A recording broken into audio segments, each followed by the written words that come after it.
very much welcome to 15th Asia Pacific Roundtable for Sustainable Consumption Production, Webisode 4.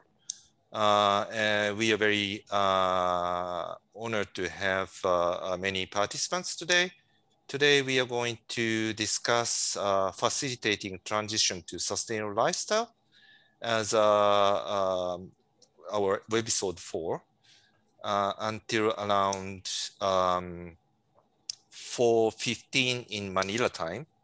And then we also have a closing ceremony after that. So this is very important meeting for our webisode for the APRSCP. And I hope that you can get a very interesting insight from the many good experts and with a good gender balance and good age balance as well, I think. So I think now we have more than 100 participants. So I think we can start. So welcome to again 15th Asia Pacific Roundtable for Sustainable Consumption Production. So today's theme is facilitating transition to sustainable lifestyle. So for the opening of this Webisode 4, we'd like to invite Professor Anthony Chu. Professor Anthony Chu is a professor at De La Salle University. He's very well known among the experts of the SCP as a SCP guru or circular economy guru in this region. He's a member of UNEP's International Resource Panel. And also he has been playing the many editorial role for the prestigious journals, such as Journal of Greener Production, and so on. And he has been executives of the many different bodies, including APRSCP. And he's a conference chair of today's event. So Dr. Chu, floor is yours. Thank you. Thank you. Good day, good morning, good afternoon to most of our guests and participants from Asia Pacific region.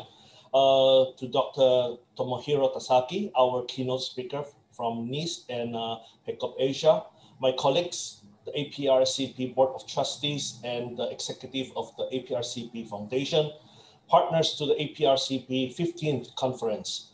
These are the ASCAP, the UN Environment, UNIDO, UNCRD, the One Planet Network, the ASEAN Secretariat, EU Switch Asia SCP Facility, IGES, GIS, GIZ, and others. Distinguished speakers, moderator Hota, guests, ladies and gentlemen. Welcome to the 15th conference of the APRSCP. This is the 4th webisode, as said, and this also includes the very important closing event. Although this is the last of the 4 episodes, but I trust that the APRSCP will be holding more webinars in the future. So I would like first to congratulate and also show our appreciation to my country, the Philippines, as the host country for this conference, and the presence of 3 ministerial representatives. The minister himself of the Science and Technology and the Vice Minister of Environment and Natural Resources, as well as Economic and Development Authority, who opened the conference Webisodes 1 and 2. To IGES and our research partner, PECOP Asia Project, to Dr. Hota and his excellent team for the organizing this Webisode 4. APRSCP and the S16 research group has been collaborating to mainstream policy agenda and research on SCP and mutual understanding at expert and policy level for the last 5 years, including many national workshops held in Japan and in Thailand. Also, during the 13 and the 14 APRSCP, they have been organizing parallel sessions. In 2020, APRSCP and the UN Environment completed a 10 YFP Sustainable Lifestyle Project administered by IGES, and in 2021, APRSCP representatives delivered a keynote and a speech at the Eco-Balance conference organized by these partners. Thank you very much. So, and congratulations for all these years of collaboration. Now, the most significant among all is the 2018 High-Level Political Forum site event, SCP in Asia and the Pacific for accelerated achievement of the SDGs. That was in collaboration with the Indonesian government, the Thai government, and the Japanese government, and UNESCAP. Now, the event exhibited the commitment and leadership from leading countries and experts in Asia and the Pacific. Now, since 1997, although I joined in year 2001, the Asia-Pacific Roundtable for Sustainable Consumption Production has been a leading regional convening network and strategic partnership that has been providing a sound platform for multi-stakeholder dialogue and partnership to advance SCP in the region. From that time on, implementing at the ground many cleaner production projects until now, we are going into policy and science interface and involvement of a lot of local and regional human resources development. Now, the general theme of this conference series is the green recovery and beyond in Asia Pacific through SCP, with specific Webisode 4 theme on facilitating transition to sustainable lifestyles. Now, this COVID-19 pandemic has forced us to revisit our social economy and nature systems and to make fundamental changes in our social economy systems down to individual and collective behaviors towards sustainable development. It is timely that we need to assess our pre-pandemic transition roadmap and reassess it and align it to the new normal. The APRSCP has been pushing a lot of our important discussion through these roundtables. For example, in the Jakarta Declaration with nearly 500 participants at the time in a physical meeting in Indonesia, we submitted our declaration to Rio +20 in a timely manner and was instrumental in the adoption of the 10 YFP on SCP. In Siam Reap, we support and endorse the Asia-Pacific SCP roadmap of 2014 to 15. Jakarta Asia-Pacific Citizenship Pledge for accelerating implementation of SCP towards prosperity and well-being through enhancing collaboration among community of SCP practice in the region was also exhibited in High-Level Political Forum 2018. Now, the spirit from those conference was channeled through the UNIA 4 recently in 2 years ago, last year in Nairobi, Resolution 1, Innovative Pathways to Achieve SCP.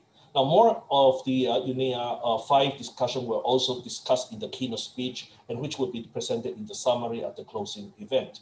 Now, at the High-Level Political Forum site event, we co-published a policy brief which provides an overview of the 12 opportunities for accelerated achievement of SDG 12, which was also conducted as an output of the S16 research group.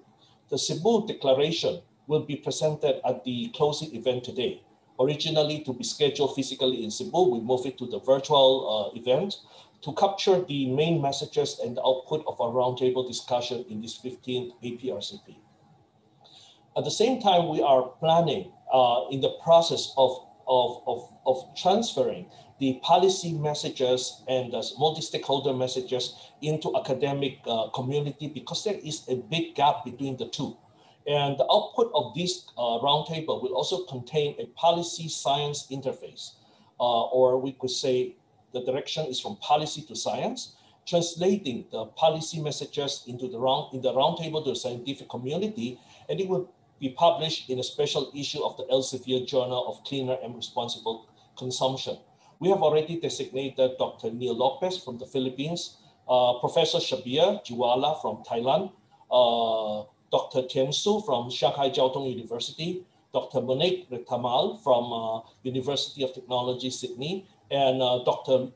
Lu Sun formerly from Nice and University of Tokyo, and he is currently doing a postdoc research at Cornell University as the guest editorial team. Webisode 4 is to discuss how we can effectively collaborate among stakeholders to facilitate transition to sustainable lifestyles. This session intends to involve relatively young experts as well as good gender balance, as you can see in our lineup. Usually, one of the key policy questions on SCP is how to link global agreement on sustainability, such as Paris Agreement and SDGs, into national and local actions, urban planning, community engagement, business opportunity, etc., through the understanding of consumption pattern, lifestyle, and well-being issues. The IRP, the International Resource Panel studies, showed that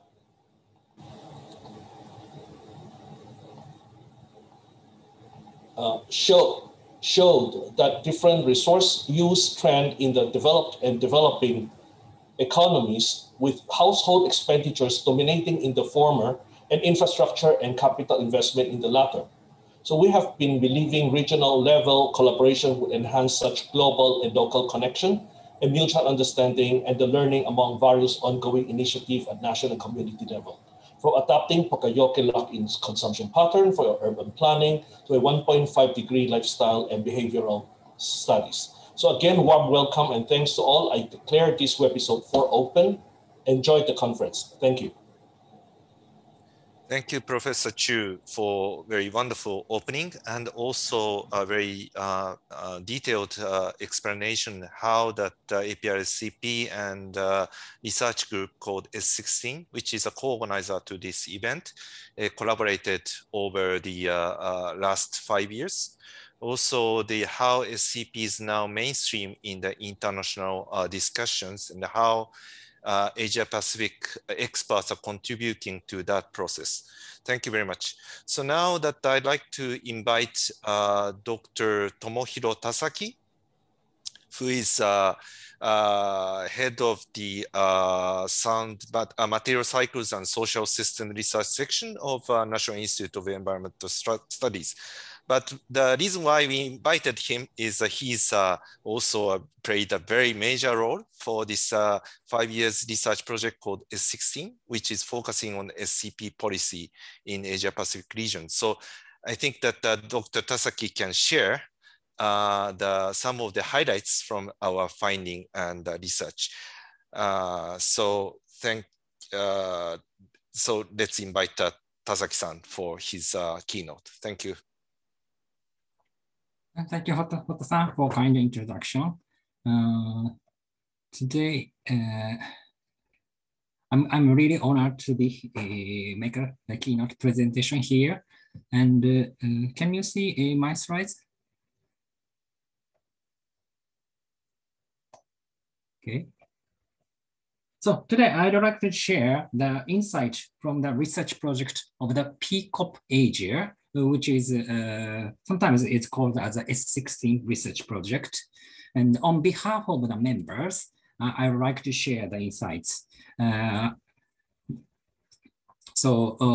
This slide is explained the outline of a PCOP Asia project, but Hotta-san and Anthony kindly explained, so I will skip this. So let us move on to the first insight. Many SP issues we are tackling are the symptoms of the deeper problem. We need to pay more attention to the systemic imbalances now. So far, in the previous webisodes, many speakers and participants pointed out the importance of the system transition. This is the reason, this slide shows the reason why a transition is necessary. I would like to briefly explain using this slide. As we have known,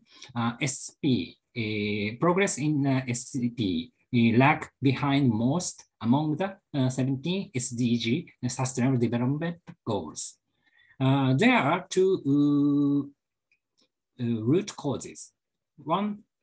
First is Asia, which is experiencing the very compressed economic growth, and division of the mass consumption and mass production, making the solution difficult. So this slide shows the 5 systemic imbalances as well as the symptoms. As you can see here, if production exceeds the consumption, we have the issues, the SP issues such as food loss.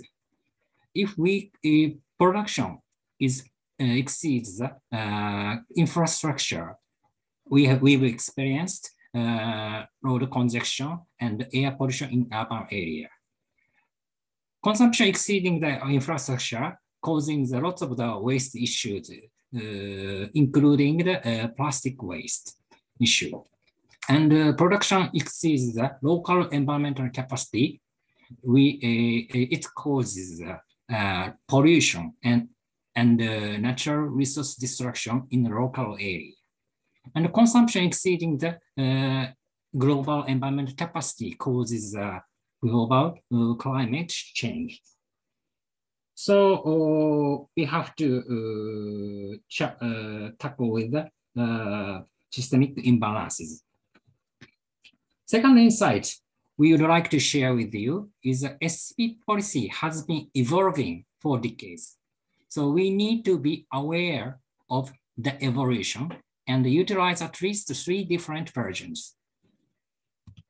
As you can see, we showed several keywords relating to the SCP policies in the framework of the 3 SCP versions. The first version, as you can see, starting from the pollution prevention property event, these are the important keywords. Now, we've experienced the production eco-efficiency, recycling, etc. Now we are stepping into the phase of the SCP version 3.0. As you can see here, all keywords are relating to the circular economy or digitalization. These are the these are the kind of the entry points for the SCP policies from now on. So that's the reason our research group, PCOP Asia, in collaboration with APRSCP, suggests 12 opportunities for the SCP policies. If we can advance our SCP policies, as you can see here, more integrated way of the approach is necessary. So in this sense, consumption production linkage becomes more important and system needs to be transformed for our human and planetary well-being. In 2018, we put forward the 12 opportunities. You can available this policy brief using the keyword on the website. But we need to update. I'll talk about this later. This slide shows a simplified explanation of the evolution of the SCP policy. As you can see, SCP 1.0 represented by the cleaner production and proper treatment of waste, address the better processes. Next version, SCP 2.0, address the better products and service with the keyword of efficiency. Then SCP 3.0, address better lifestyles, business model. In this lifestyle, in this context, integration of the consumption and production becomes more important. Keyword is sufficient. Considering this evolution in the context of the Asia and the Pacific, we've reached the conclusion that all the 3 versions are important for Asia. SCP 1.0 is important for local Asia to protect local community and local environment. SCP 2.0 is important for global Asia. You know, Asia has become the center of the production for the global market as exporters. We must provide the eco-efficient products to the world market. And SCP 3.0, which is more oriented for the Asia itself. I coined SCP 3.0 for the SCP Asia, but it's not the same as a sustainable consumption production. It's rather to say it's sufficient, creative, prosperous Asia. So, you know, we Asians are not the existence for the consumption. We are creative to lead our lives. Our industry is not it's not a system for production. It's for our prosperous living.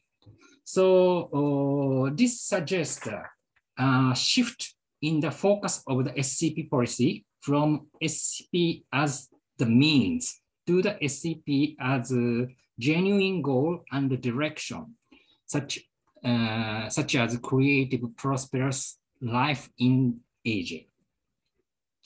However, we experienced the COVID-19 pandemic. It has changed the both consumption and production side. Some people are heavily affected by the pandemic, and some are relatively less influenced by this pandemic. Our research project held a workshop, and we discussed what had happened. We identified 48 changes in consumption and production patterns. We also discussed whether the changes will continue or return to the old normal. Next slide shows the main outcomes of the COVID-19 workshop. But due to the limitation of time, I just explained the number. This number shows the anticipated new normal score, which means we identified 48 changes in the consumption and production patterns. Half of them continue as a new normal, but half of the changes return to old normal. For example, teleworking, it has a relatively lower score. So if we'd like to keep that teleworking lifestyle for the SCP, we need to set new rules, not to return to old normal. So first message of my presentation is pandemic forced us not only to change consumption and production pattern, but also it forced us to rediscover important values such as resilience of the system and social tie with friends, social tie with necessities, and also address our preconceptions. We have not imagined that we can work from home or discuss, collaborate like today in this way. So perceptual changes is a driver for transformation. This is vividly provoked by the COVID-19 pandemic. So through the experience of the COVID-19, we have to update the 12 opportunity to 13 opportunity. We need new rules. And we combined the old two opportunities, and we added two new opportunities. I'll explain this later. Anyway, in the era of the transition, policymaking has to be changed. Approach of the policymaking has to be changed. So main approach has been used in the world is scenario analysis creative method. In our research project, PCOP Asia employ the backcasting and constraint idea generation. Whatever, these are the approach of envisioning. So in the era of the transition, we need another approach. In the field of the policy science and policy making, evidence-based policy making become an important keyword to gain the effectiveness of the policy. But not only that, but also envisioning-based policymaking, which is more prospective, experimental. Such approach is necessary.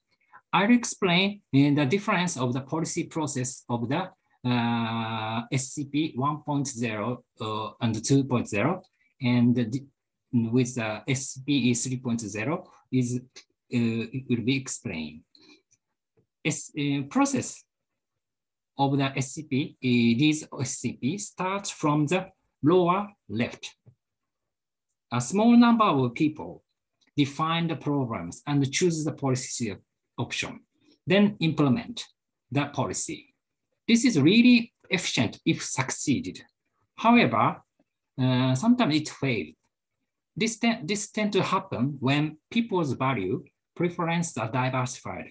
Some of the speakers in the previous webisode pointed out that Asian countries are diversified. So it could happen in that situation. So SCP 3.0 start from the lower right instead of the lower left. So it starts with envisioning process, co-design, envisioning, then evaluate the policy option.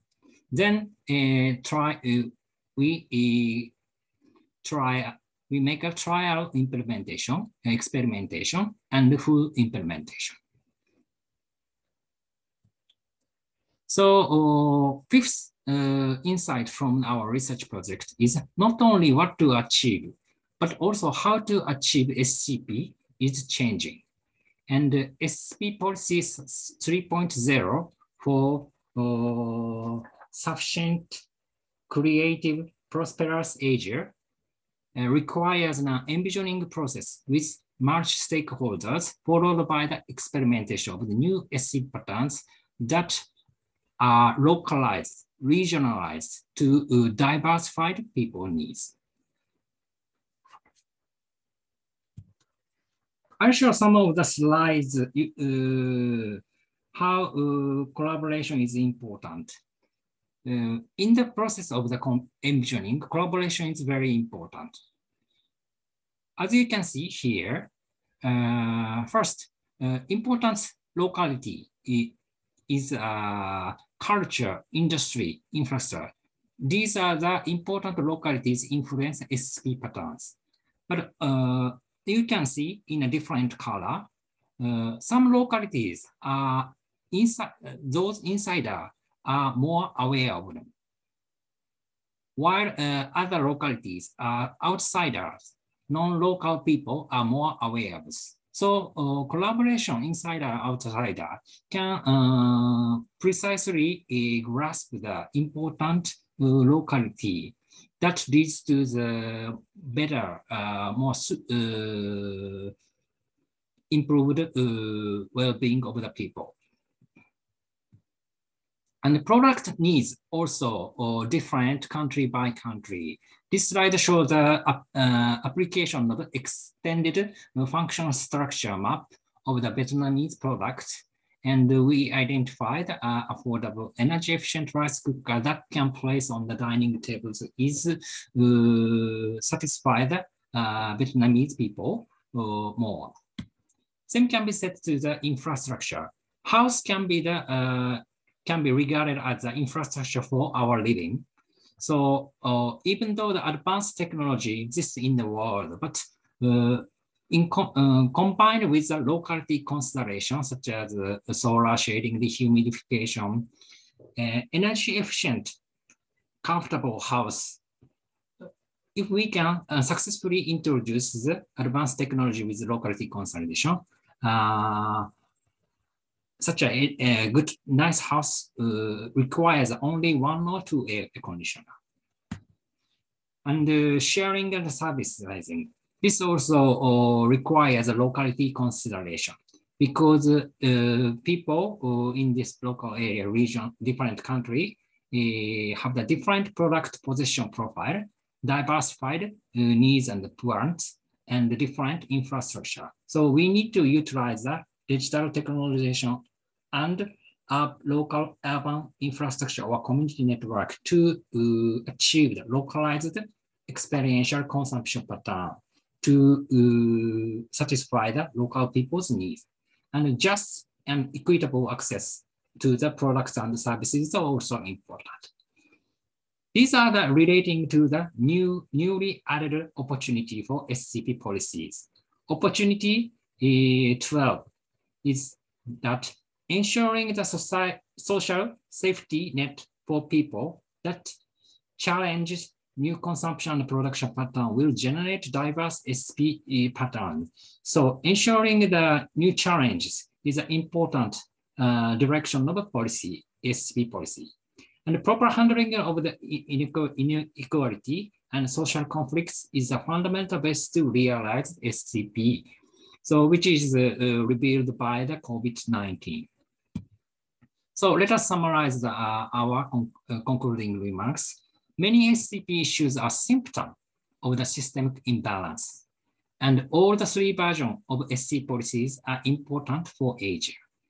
SCP for sufficient, creative, prosperous Asia requires envisioning-based policymaking, and the localization, regionalization of SCP policies, as well as the collaboration of the insider and outsider are very important. Be cautious about simple policy transfer. And the transformation is driven by the perceptual transformation. So ensuring the safety net for new challenges is an important element for the SCP from now. Thank you for your attention. Thank you, Tasaki-san, for a good summary, and then also capturing the key messages from our collaborative research for the first 5 years. I hope that the audience could get some of the key messages from our research. So after this, I'd like to start the presentation from the key presenters. I mean, so today's meeting is about, as I mentioned, facilitating, and then Professor Chu mentioned, it's about facilitating transition to sustainable lifestyle. So we want to discuss about the better engagement with the different stakeholders for policy and social design processes. And Dr. Tasaki's presentation also touched upon the importance of common vision making and then common experimentation and common co-implementation of among the community people, business, and policymakers and experts, and so on and so forth. So what we're trying to present today is that we have 4 presenters after this. From the UNSCAP, and then also some findings from the IJAS activities, and then also experience from the multi-stakeholder engagement. And after these 4 presentations, we have roundtable and open discussions. So we also receive several Q&A. We hope that those Q&A can be addressed during this session. And also we have from the 4:15, we have the closing event and wrapping up the all day 15th APRSCP. So having said that, I'd like to invite Ms. Janet Selam from UNSCAP. She's specialized in the sustainable lifestyle issues and circular economy issues. She is very active from the UN organizations, both from UNEP. She's currently working for UNSCAP, but she has been very active person to promote circular economy policy, engagement with the business for circular economy, and also engagement with communities and citizens for sustainable lifestyle. So we'd like to listen to her insights from her very rich experience at United Nations. Thank you very much, Hata-san. May I now share my screen? Oh, I'm having some difficulty with that.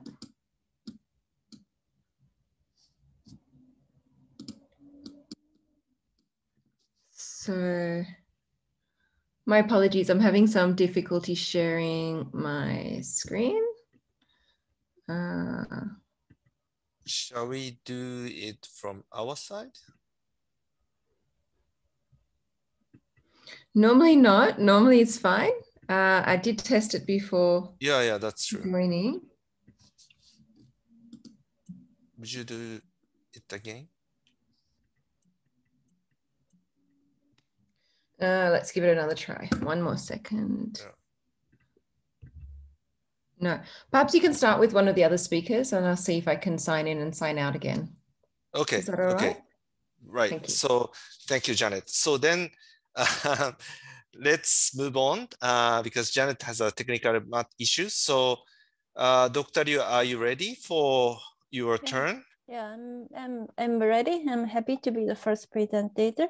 Okay, so Dr. Liu is working for IGES. She has been working on the 3-year policy, municipal solid waste management, food waste, but she's recently working with the project called the 1.5 degree lifestyle project, which is trying to engage with community to exactly envision what is kind of the 1.5 degree lifestyle can be considered and can be implemented in their lifestyle context. So Dr. Liu, floor is yours. Thank you for your kind introduction. Can you see my screen and hear my voice?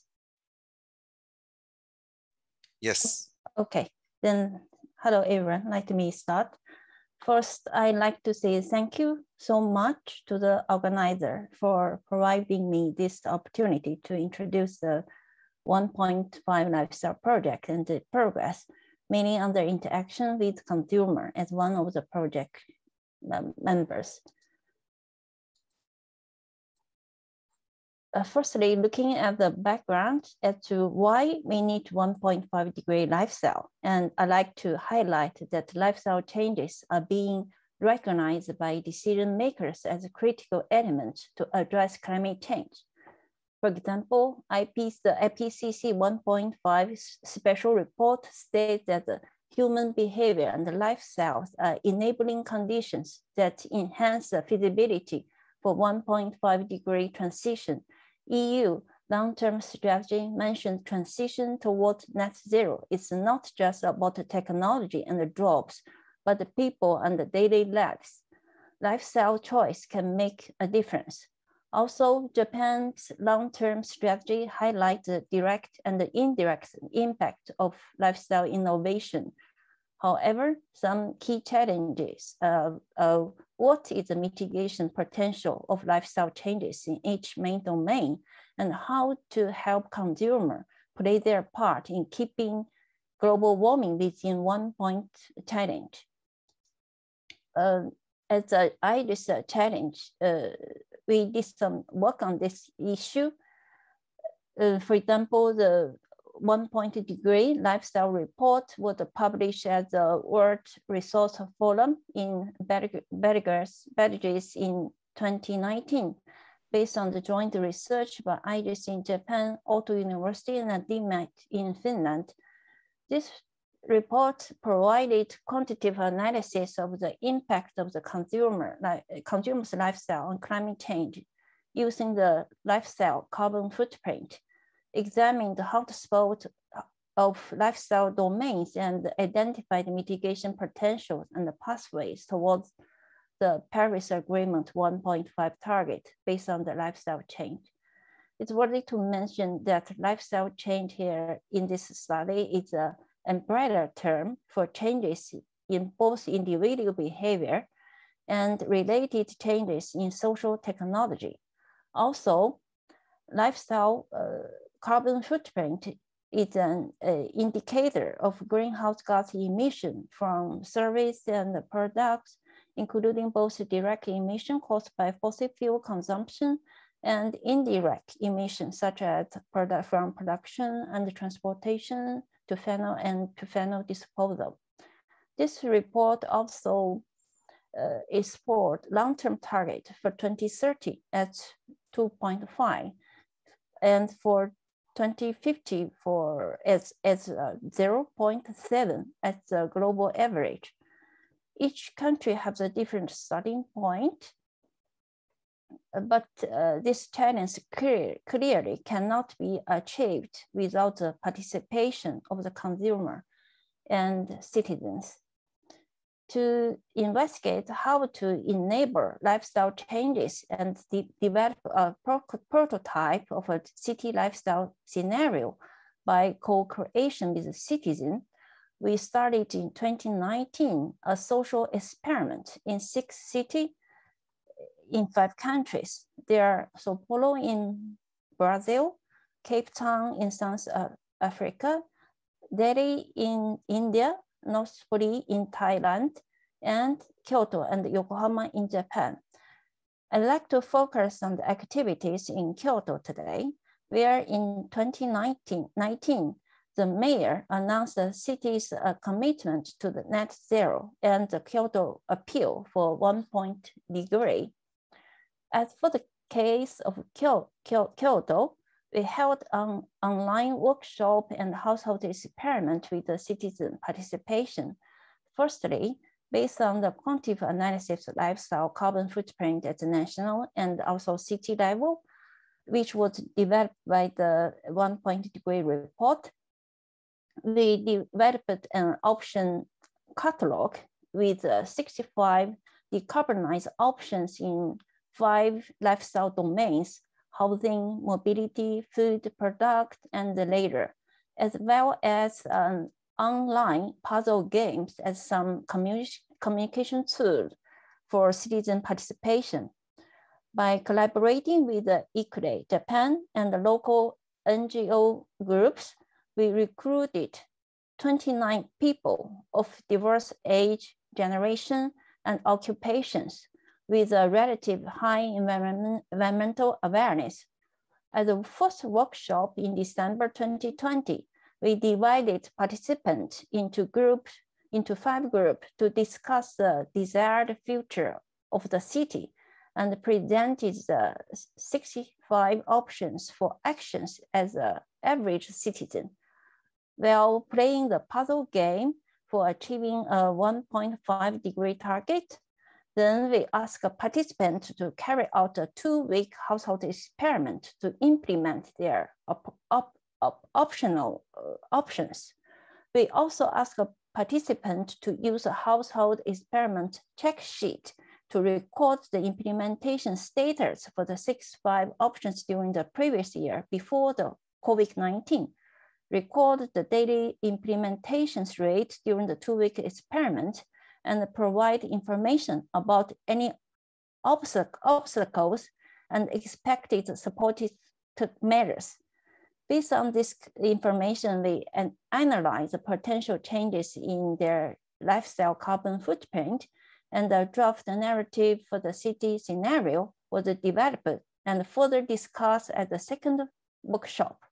And now we are finalizing the final city scenario including our policy recommendations. Here are some examples of the catalog options. We use this catalog to communicate with the participant so that they could have the same understanding about each option. And we discuss the potential adoption rate at the workshop. Participants then put the options into practice during the household experiment. Let me move on to some intermediate result. First, we confirmed that all options are feasible as they have been implemented all expected to be implemented by at least one or more participants during the workshop and household experiment. About 30% of the options has already been put into practice, but 50 of them still need to be tried out. This graph shows the implementation status of options in mobility domains. A longer bar indicate better implementation, while a short bar shows a lack of implementation. So we can see options that are available in daily life and then can be decided by the individuals are already in place. For example, the bus, use bus and bicycle instead of a taxi, buy in bulk or online, eco driving, private rail travels. On the other hand, options that are not optional, do not exist nearby, or expensive, or not possible to decide alone, or difficult to understand, are not implemented. For example, plug-in hybrid vehicle, electric vehicle, online homecoming, teleworking, something like that. Now, I think due to the time, this slide shows the implementation status of the housing and energy domain. I cannot explain in details. This slide shows the main options tried out for the 2 weeks household experiment. Due to the short duration and the lack of the condition, for example, there are no long holidays, behavior changes was observed for 21%. There were also a tendency to concentrate on options that easily and quickly could be easily and quickly changed, especially in the food domain, which is shows by green bars. Obstacle observed through the workshop and experiment categorized into could be categorized in 7 groups. First, lack of infrastructure, product, and service.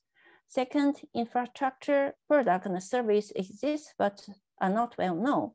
Third, high cost. Fourth, low accessibility. Fifth, conflicts with the personal needs. Sixth, conflict with other people's needs. Seventh, do not fit in with the rules of the workplace, community, and etc. We also identified expected enabling conditions for behavior change.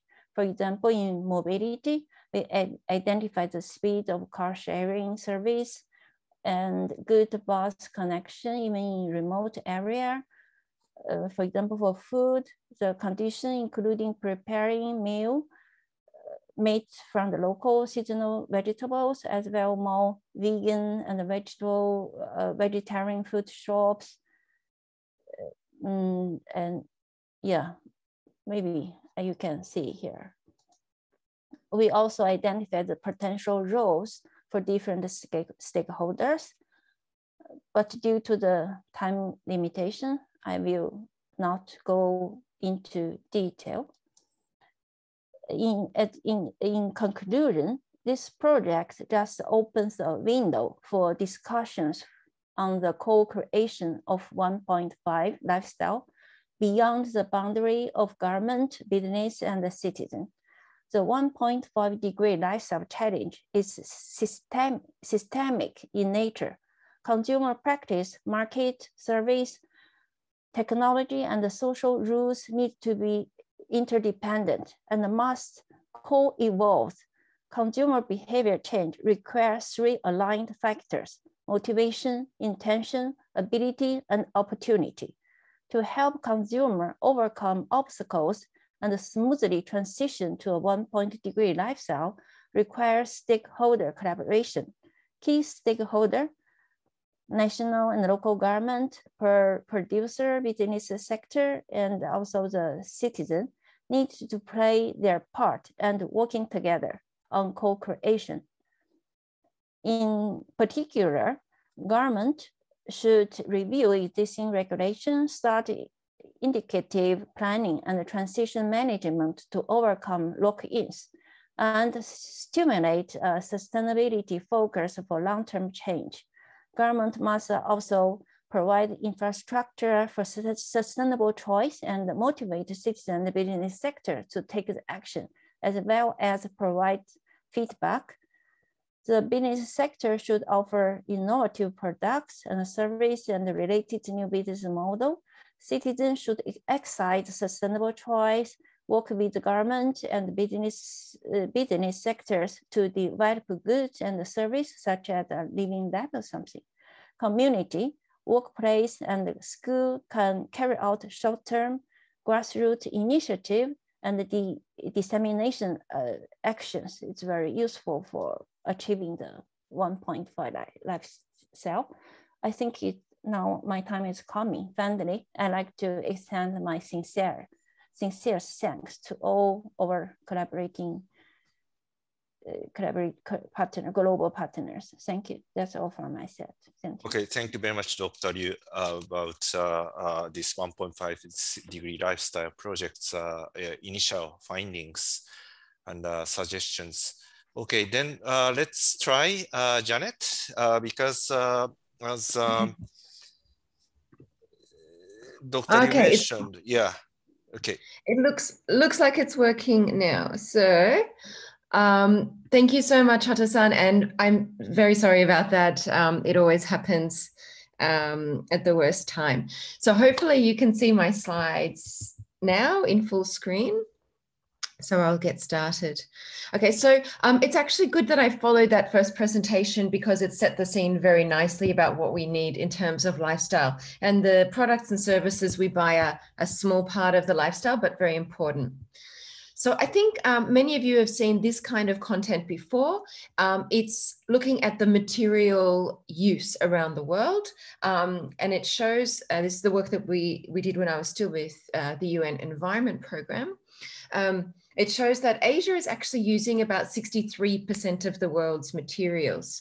And we are actually 3 times less efficient. And what does that mean? That means for every kilogram that we take out of the environment, whether through mining or agriculture or forestry or fishery, we generate about 33 cents of economic value, whereas the rest of the world can take out 1 kilogram of resources and generate $1 worth of value. So we're missing about 67 cents of value. We could maybe triple it. What we also know is that we're increasing our material footprints per capita. So we're not only using the materials sending to the rest of the world, the Asia Pacific region is now consuming materials at a very fast growing rate. Actually, our consumption of materials from a footprint point of view is growing faster than our production of materials. So here you see the example of China going from 5.7 to 20.8 tons of materials. So this is where we look at how do we use a circular economy thinking to go from this linear model where we use both renewable and finite materials to create parts that create products that then go to a service provider or maybe a retailer before they come to us, the user or consumer, and then we send them to waste. And all along the way, we create these byproducts, this waste. And so now how can we get more value? Well, first of all, we can move from the finite materials, the blue ones here, metals, minerals, fossil fuels, to renewable materials, which don't create long-term waste. We can also look at products and services that design out these emissions so that these gray lines sending waste to landfill go away. And then we can start to look at the different loops. So here we have the first highest value loop, where a consumer loops the product back to itself. So let's say it's me and I have my mobile phone. I'm not actually sharing it with anyone. I do own it, but I make sure that it's maintained well. I engage with repair. Maybe I use it multifunctional.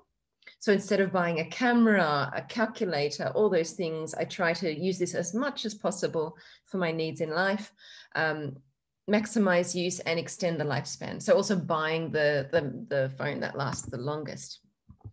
Now, the second value circular economy loop is now where the product comes from the consumer back to the service provider. So the ownership either stays with a retailer, like if you're renting something, or it moves back through a retailer or a service provider, so before it moves to another person, like secondhand, like if you put things on eBay or Mercari, for instance, to transfer ownership. And of course, you can donate and everything.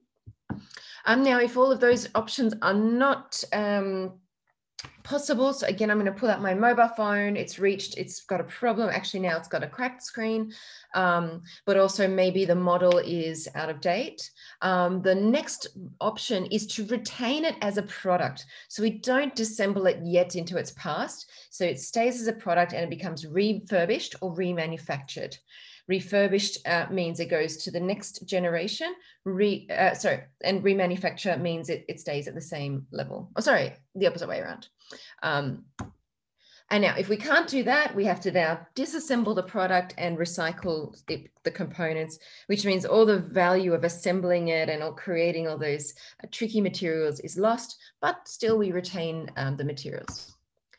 Lastly, we can digitize. So we are seeing a shift towards a digital version of consumption. Particularly, we've seen that with movies where we're consuming it online. Okay, so now let's go to the examples. We'll move back through those cycles, and I'll highlight some growing trends in our region. One of them is the reusable female hygiene products. So this can refer to pads, tampons, but also nappies, and doesn't only need to be female. It can also be the incontinence pads for adults. So some examples, we've seen the rise of the reusable pad. It's a very fast growing industry. And that shifts from the disposable, often fossil fuel based, to a reusable and often cotton or renewable based product. And therefore you're designing out the waste through reuse. In the Philippines, they also got a great startup called Sanaya Cup, which is moving towards the silicone cups, which actually technically last forever. So you're replacing an enormous amount of waste with a single product. Oop. Okay, let's look at a few more complicated ones where we're going a little bit further up the chain. We're interacting again with service providers. So the example here is Non, which rents mattresses to hotels, but also you can, as a consumer, you can also rent your mattress. The recommended time apparently is 7 years. I didn't know that. So not exactly an extended lifespan, but anyway, that's the recommendation. So the first thing they do is they rent the mattress to hotels, but they retain ownership. It's good news for hotels because they don't have to pay for disposal. So they collect the mattress at the end of the lifespan. So it goes from service provider to the user and then back to the service provider. But what they do then is they specifically only rent the mattresses that can be disassembled for remanufacture. So some of those components can be made again into a mattress, or you can disassemble it as parts. So the springs, the polyurethane, etc. 3 minutes left. Okay, so the next model is another rental where it comes back, and it's a more regular rental model. So Beach Runway in Thailand, they're doing the clothing rental, not just for formal events, but even for everyday life. So now you can have fast fashion without the heavy footprint. So again, you rent them, but this also incentivizes maintenance and repair. So then they're not going to buy flimsy products.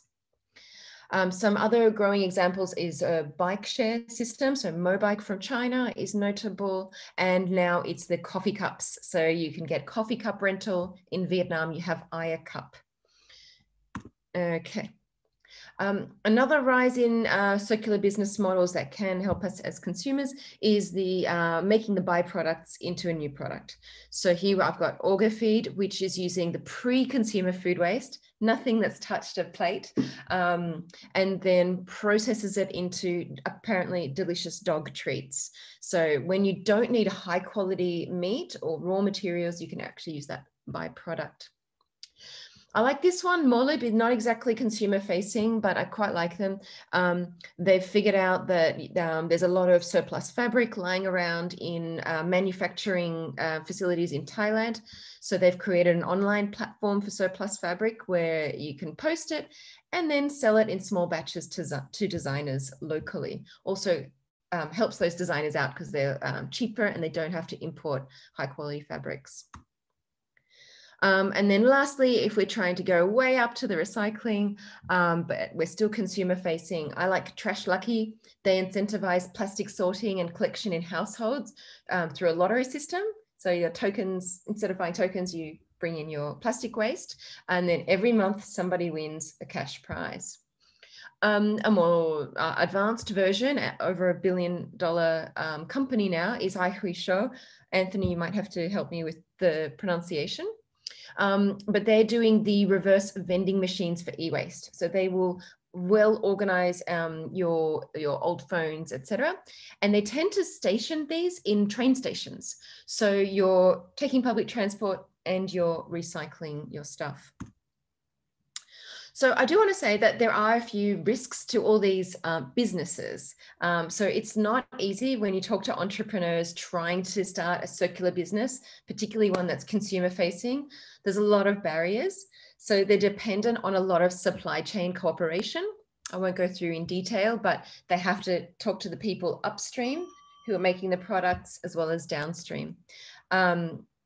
Thank you for the bell. But I guess what I could just emphasize here at the APRSCP is I think there's space to help them with lateral cooperation.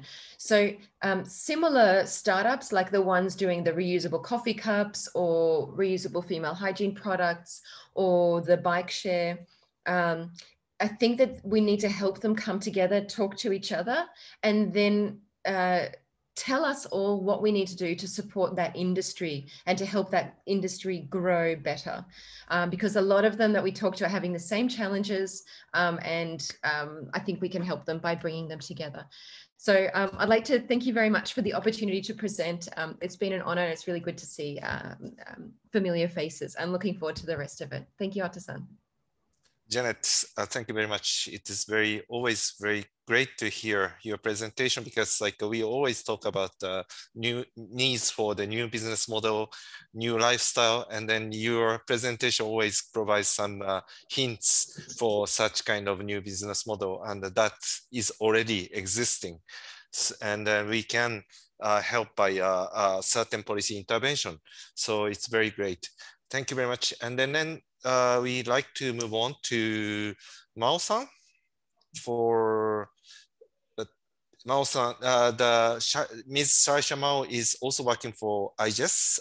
She has been working with more practically working with emerging countries' governments such as Vietnam by providing some support for developing SCP policies. So we'd like to hear Mao-san's experience with engagement with government. Okay, so thank you very much for inviting me to the discussion today. So I'm going to discuss about the role of governments in the long-term sustainability transition. And in the presentation, I'm going to share one is the policy development process in Vietnam's National Action Plan on SCP 2021 to 2030. And in this project, myself and my colleagues in IGES, we worked as the experts to support the Vietnamese government to develop this document. And the second, I'm going to share about study we did an expert survey in 2018 about the changing rules of government in the future. Then in the last, I'm going to introduce some of the reflection for the discussion today. So in Vietnam's National Action Plan on SCP, This document was approved by the Prime Minister of Vietnam for implementation last year.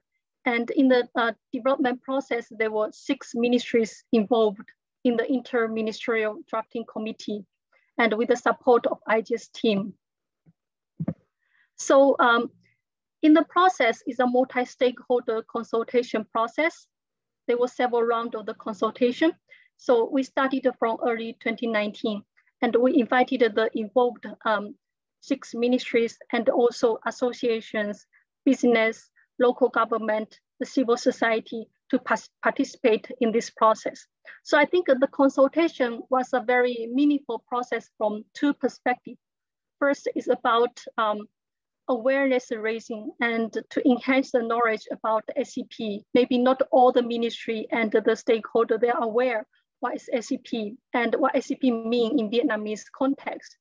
And the second is also a consensus building process to inform the stakeholders what they could do. So when this document is developed and approved, all those stakeholders, they are already informed and aware of what they are going to implement in the next 10 years.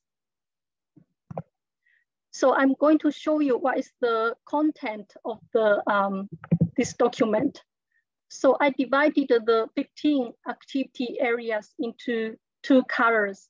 The first in blue is we followed the supply chain approach to follow the different stages of the SCP supply chain. So there's resource, design, production, distribution, labeling, marketing, procurement, lifestyle, and food waste waste. And in the orange color, those are more the overarching instrument. For instance, there were policy, communication, database development, science and technology development, green finance, and international cooperation. So you could see this is a very comprehensive document. And I think some of the speakers already mentioned about systemic change. And one of the things government could do is to introduce a very, very comprehensive and integrated approach to SCP in a policy document like this. So what does this mean in Vietnamese context and the sustainable lifestyle? So first, our focal point of ministry in this document development process was Ministry of Industry and Trade. So for them, they consider SCP as an opportunity to upgrade the Vietnamese industry to innovate and to compete in the global economy. So if you look at the document more in detail, this trade aspect incorporate into several of the activity areas. So this is a comprehensive sustainable development instrument for Vietnamese government. And we go back to sustainable lifestyle. So what government can do to facilitate the uptake of sustainable lifestyle. So I think the main rules is the provision of soft and hard infrastructure. So I put the 3 major areas here. First, the government, they could incentivize or regulate sustainable and unsustainable products and services. And second is about education and awareness raising to all stakeholders, not only consumers and households. And the third, they could provide capacity building support to promote research and the data system development. So now go to the second part about the expert survey we did in 2018. So we targeted the foresight study expert who published in the area of future studies. We asked them what are the changing rules of stakeholders between now and 2050. And we asked them to select different stakeholders. So you could see that the government, the first one on the top here, there's less people consider that the government rule could be stronger in the future, and more of them consider the government rule will be weaker in the future compared to other stakeholders here. And this is a qualitative response in survey. So we analyze the tone of respondents when they are providing their answers. So in government, for those who selected the government in their responses, you could see that there are less of them had a positive tones, and most of them neutral, and more, some are negative as well. So the overall, the tone is more negative in government compared to other actors. So I provided the two examples here. So first is one respondent who considered the government rules will be stronger with positive tone. The government structure will become more optimal. The social planner will take close part in social networking design and activities. The economic development and environmental protection need more efforts from all the stakeholders. The government will establish effective and efficient management system to manage the social activities. So it means that other stakeholders will be stronger, but the government is able to manage them to make overall more effective system. The second example is the respondent who considered that the government rule will be weaker and with negative tone. The profound and far-reaching impact of climate change, sea level rise, food, water, and shelter issues, and associated refugee migrations, along with the destruction of infrastructure, must necessarily limit the role national government can play in local social and economic activities. Rather than directing and controlling local communities, they will be scrambling to keep some semblance of a nation held together, if they are nations at all by that time. So this is quite negative. You can see there are different views of the experts. And we also did a cross analysis of government, the rules of future. You could see that those who choose government will play a stronger role. Their response tone tend to be more positive. And they think the government will play a weaker role in the future. Their tone tend to be neutral or negative. What this means is that it's for the positive transition for the future, a strong government is really important. So based on the two studies I shared, so I provide three points for discussion. So first, in the long-term transition, government, they should take the leading role. But this does not mean that we leave government to do all that for us. They require our help and support with the cross cooperation with people like us, research community, private sector, local governments, and the civil society. And the second, as researcher, we do the research when we work with the government ministries, and we want them to implement about sustainable lifestyles. Instead of talking to them directly about the consumption in the individual level, it's very important for us to first understand different ministries' rules, sharing among them, and their policy interests to find the right entry point for policy intervention. So for the case of Vietnam National Action Plan, you could see that in the middle of the consultation, we realized that different ministries, they share different rules in the supply chain, and also for the Ministry of Industry and Trade promotion and industry competitiveness is one of their key interests for the development in Vietnam. So because of that, we could find the common language to promote SCP in the national policy document. And then last, in terms of the sustainability transition, so I think there were presentation about consumer level measurement of the lifestyle. So to make the change, the government have a very important role to play in terms of the provision of social and hard infrastructures. For instance, they could make the sustainable options like as the default ones. For example, for our access to renewable energy, public transport. So the access to the energy could be the default option we have. So this kind of changes is government is a key actor who is able to do that. And such intervention in the policy level is the key for the long-term transition when we consider the scale of changes and how fast it needs to be happen. So that's all of my presentation today. And later, if you go to the slide shared on the website, you can see the document of the policy document and the paper we referred in this presentation. Thank you very much. Thank you, Mao-san, for your presentation about how that you see the future role of the government for the transition, and then your very nuanced presentation about the role of the government is very important, but as a role of government will change. especially for the more like coordinated role or coordinated governance type of the role is becoming more and more important for the government. Thank you very much. And then finally, but not last, we like to invite Dr. Chutatip from the Earth Foundation to share her experience in the case study for the green and livable city of Samut Sakon. Dr. Chutatip, floor is yours. Thank you, Mr. Moderators. I'm very pleased to share my experience working on the Samut Sakon projects. Let me start by giving some background about the town that I'm going to talk about it. The next slide will give you the names and then the locations. The second slide, okay. I'm choosing this town to give a presentation today. It's an industrial town. It's very interesting. The registered population is only 25,000, but with the demands of labor, industrial labor, so they have 10,000 migrant workers, mainly from Myanmar, and then these people also have families members follow them to this town too.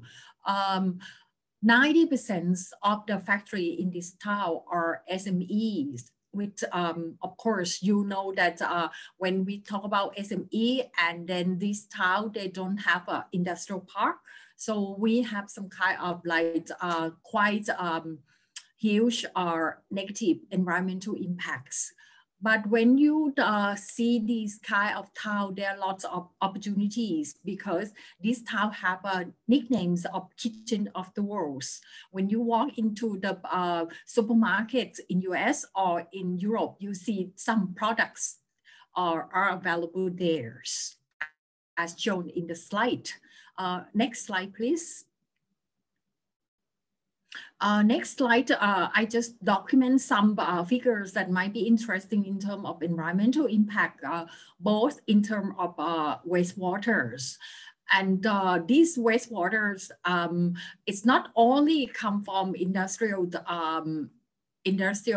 works, but it's also, of course, come from household and then the others related activities when you have quite intense populations densities. And wastewater also cause some solid waste to that blocks the canals and drainage, so that cause flooding disaster.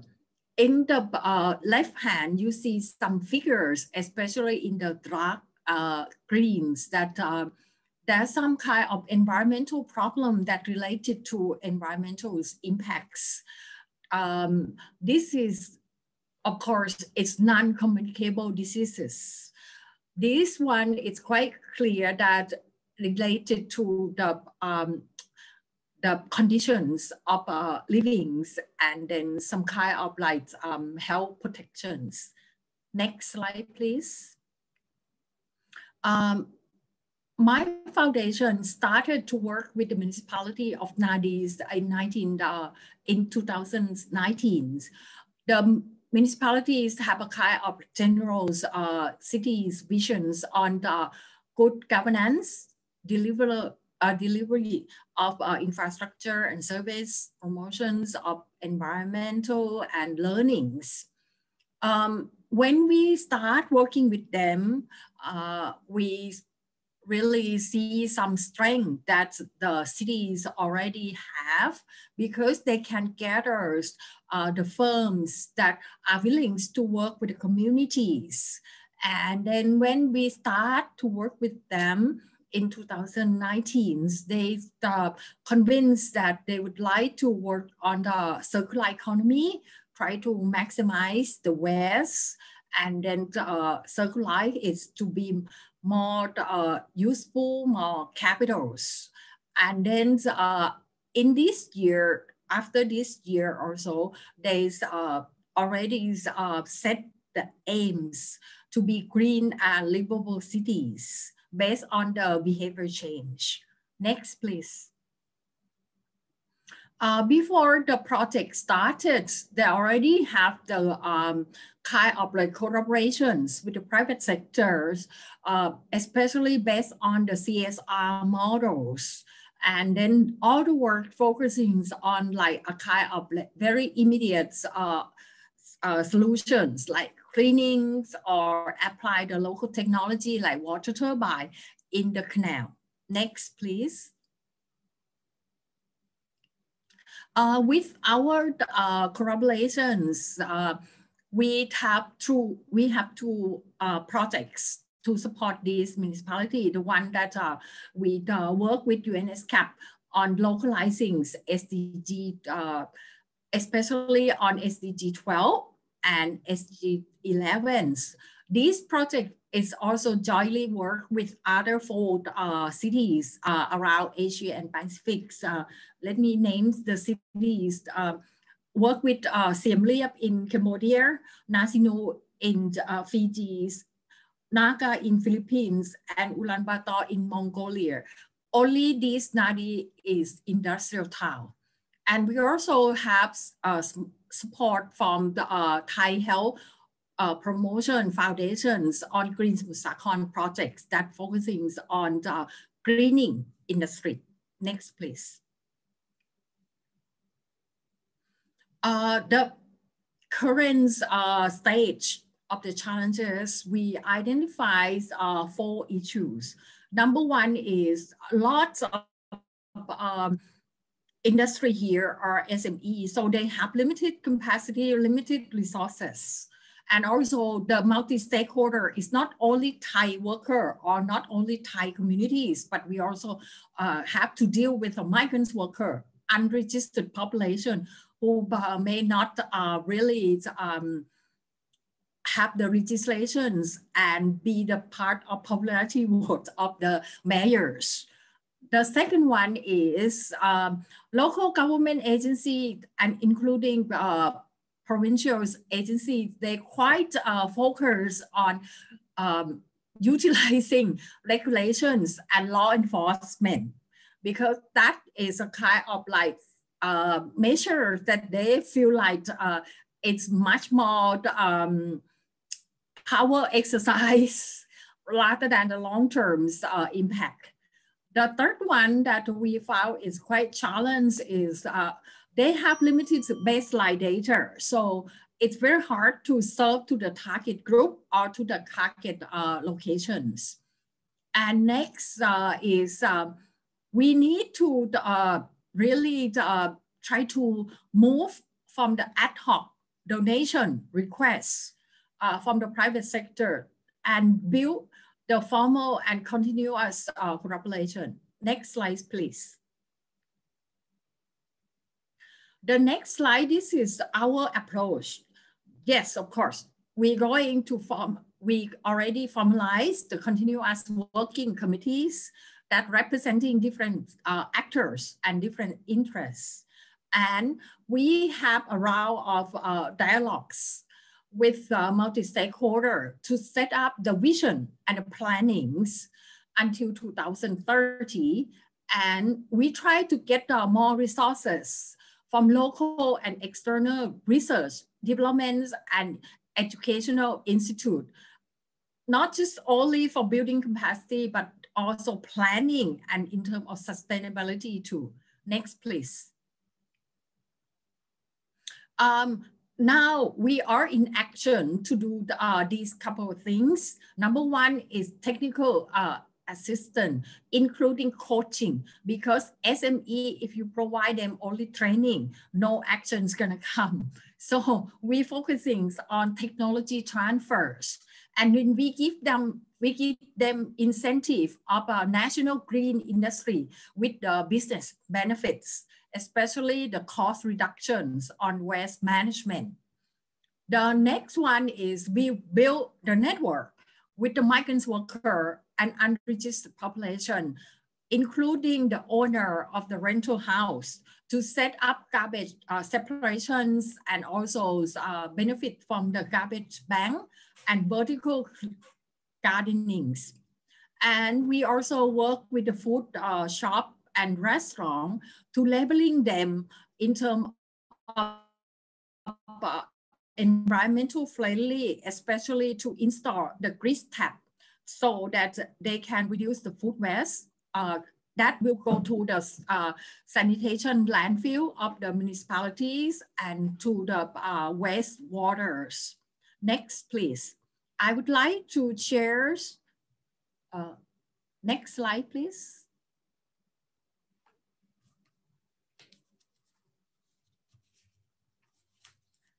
The next slide, I'd like to share the lesson learned. The lesson learned is really try to identify the key factors. Now, number one is that we need to find the key change agents, because all the local government agency and former leaders, they are very busy, and then they have a lot of commitment or over commitment. So we are working with health volunteers, school teacher, skilled staff of the large scale firms who would like to be the mentor for the SME. And we try to really go away from the blame and shame attitudes and practice, and then focusing on positive reinforcement, and then try to go to the awareness, economic, and award incentives approach. And to make it very concrete, we identify the pilot area and target groups, like groups of SME, group of housings that working on these particular actions. And certainly we'd like to really try to formalize the working groups, not to be the ad hoc, not to be the short-term working approach. Thank you. Thank you very much for a very good lessons from the rich experience you have.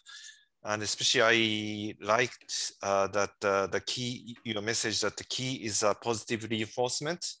And I totally agree that that kind of positive message and the positive atmosphere among the stakeholders is a key for the making these kind of difficult transition to reality. So having said that, we covered all the 4 speakers, and then time is limited, so I'd like to hand over to my colleagues. But before that, I'd like to briefly summarize my capture of this presentation. I get the feeling that in the sustainability agenda, the long-term visions or long-term goals such as decarbonization, 1.5 degrees, circular economy, that is more or less now mainstream. So the question is how to implement these visions. And then the key message I got is social experimentation becomes more and more important for realizing such visions. For such social experimentation becomes to become a crucial driver for the transition, you need several lessons. You have several lessons. One is you need to focus on the processes, how to make these processes to drive the social experimentation to more sustainable one, more formal one, and then involving the different stakeholders in a positive manner. And then also the other keyword I got was positiveness. So like if those stakeholders doesn't get positive joy out of this engagement, it is not sustainable. So you need to have a very enjoyable kind of the situation or condition to make sure that all those stakeholders keep involved in these changes. So having said that, I will hand over to Watabe-san and Duane. Yes, thank you very much. So from now on, we will enter the second part of this webisode, which is the roundtable discussion, inviting 4 distinguished but still young practitioners and researchers on sustainable consumption and production in issues in the ASEAN regions. And this is, I would like to make a clear connection between the four excellent presentations in the first half and the second half of the discussion part, because I was very much impressed by the diversity of clear concerns and opportunities addressed by many different stakeholders presented in the first four presentations. Some of them discussed the government's needs, and while others introduced some of the clear concerns or awareness of the people. And the people, again, are quite diverse, like the female hygienity or community people, migrant workers, and small, medium enterprises, and so on. And their concerns or needs or asks for more sustainable and resilient society from these different stakeholders were described as the clear opportunity or drivers for their collaborative efforts to sustainable societies. That being said, I'm very happy to introduce four distinguished discussants for the second part of the session, who are working with unique stakeholders like younger population or local governments or small businesses and so on. So their discussion will mostly highlight who are the unique partners of these discussants who can bring in the different opportunities for sustainable living, and then how other actors can also collaborate with these people like younger population or local governments to further enrich the efforts to sustainable societies. So as the first discussant, I would like to introduce Ms. Ara Kusuma,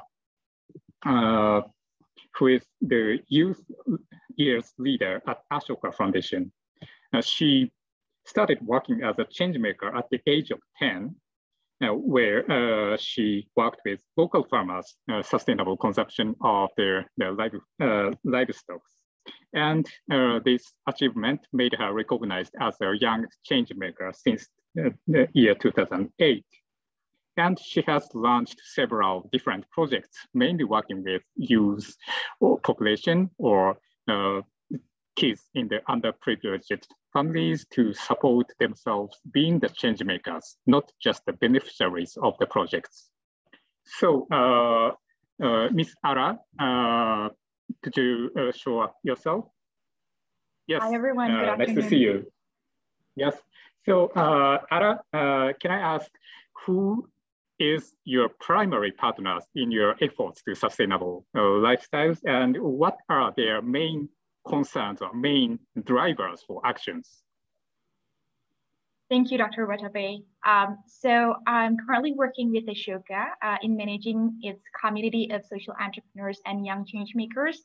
So Ashoka is the world's leading network of social entrepreneurs and now also the young change makers. And they are our primary partner of our work in building towards an everyone a change maker world, where all of us have the confidence and the support to contribute to the common good, to a more balanced and sustainable living.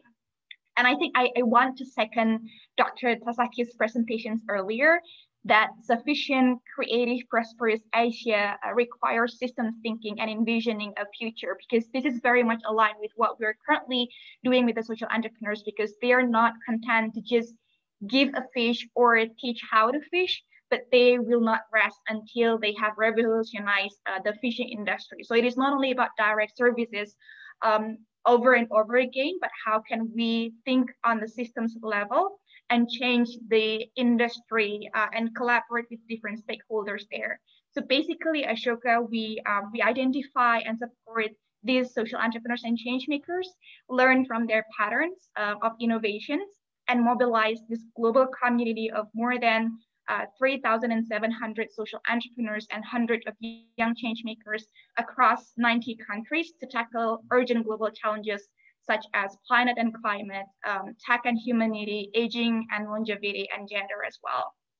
So those are our primary partner for working towards sustainable future.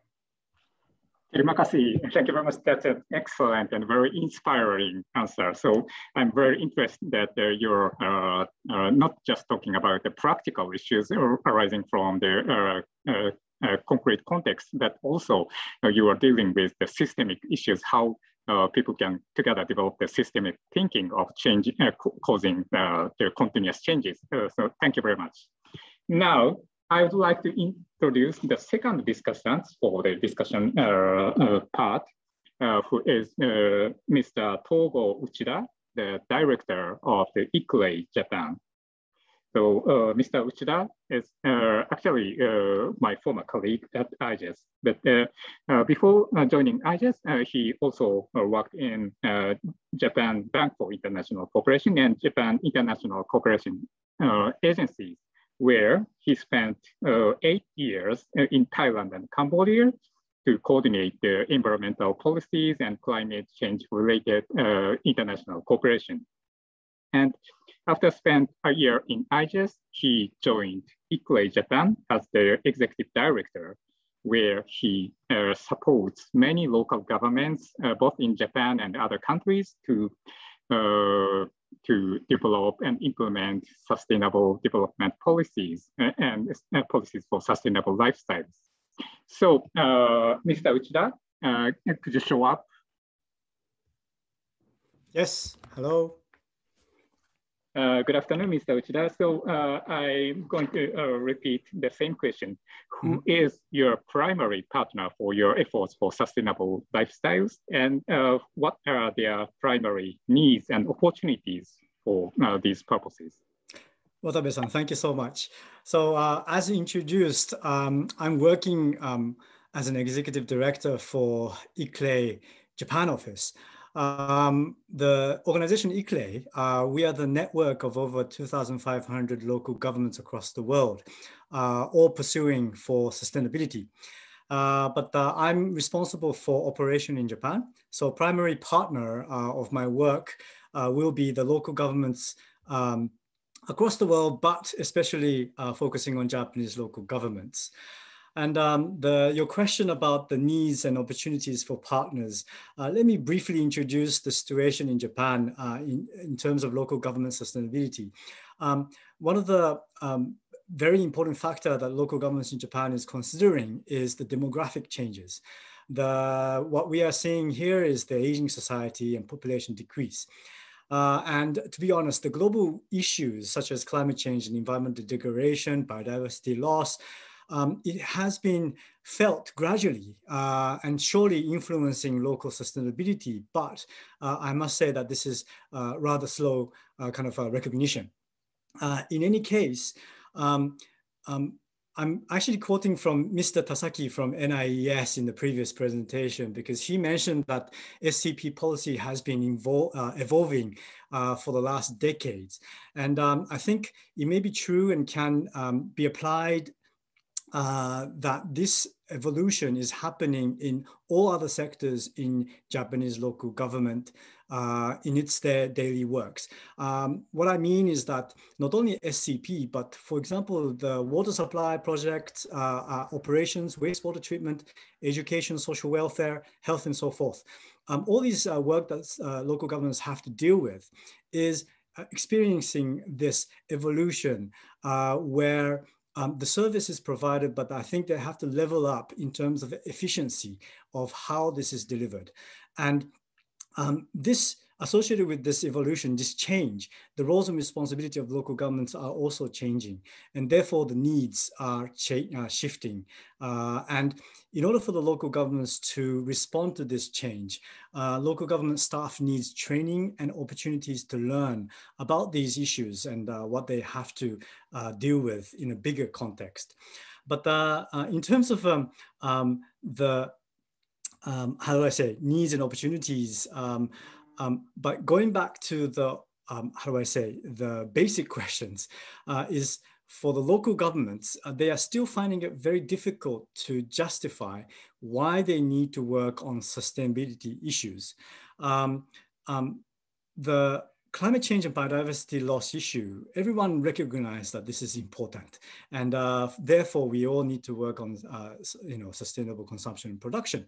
But in terms of their KPI, or the key performance indicators, or in terms of their regular daily work, they have to concentrate on the short-term outcome work. So most of the staff that I work with in local governments in Japan, they have a very difficult time trying to balance this long-term issues that they have to deal with. But on the table in front of them, they have to deal with their current work that they have a responsibility to deal with.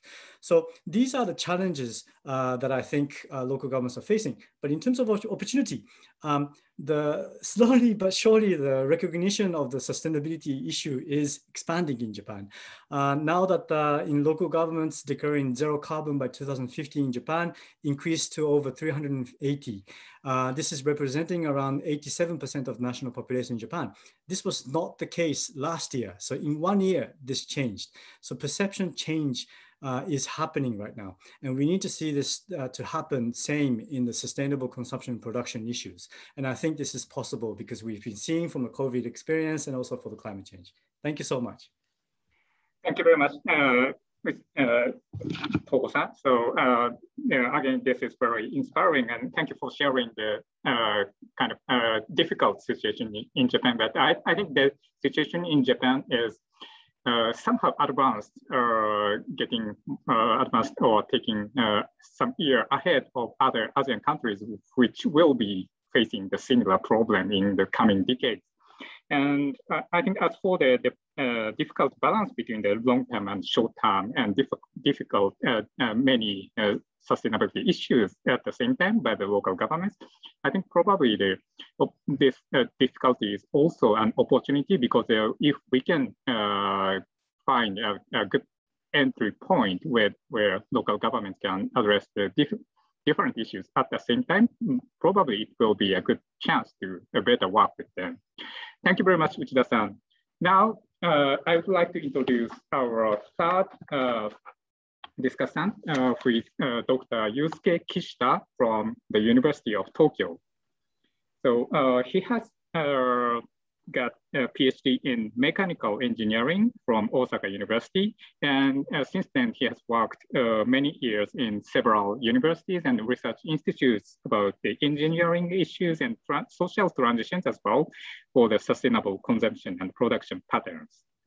And he has also joined as one of the key members of the S16 Peak of Asia research project, and conducted the action researches together with the multiple stakeholders in ASEAN countries to identify challenges and opportunities for transition to sustainable lifestyles, particularly in Southeast Asian countries.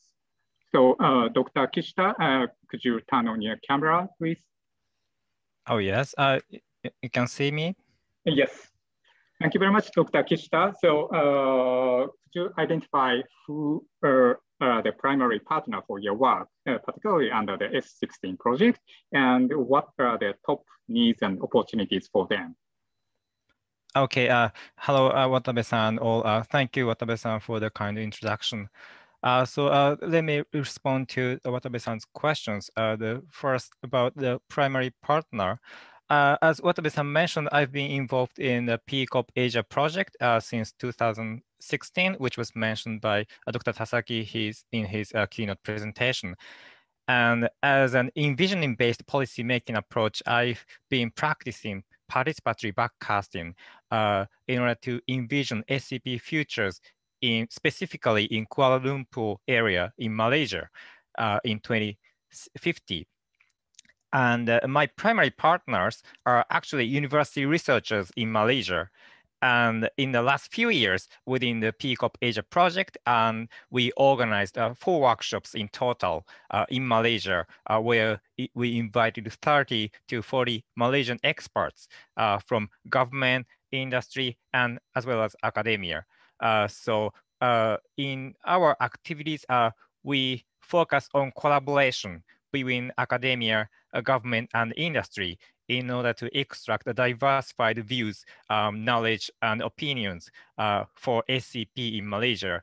So we don't aim to solve real social problems, but we wanted to see a broader view in order to have a better understanding of SCP in Malaysia.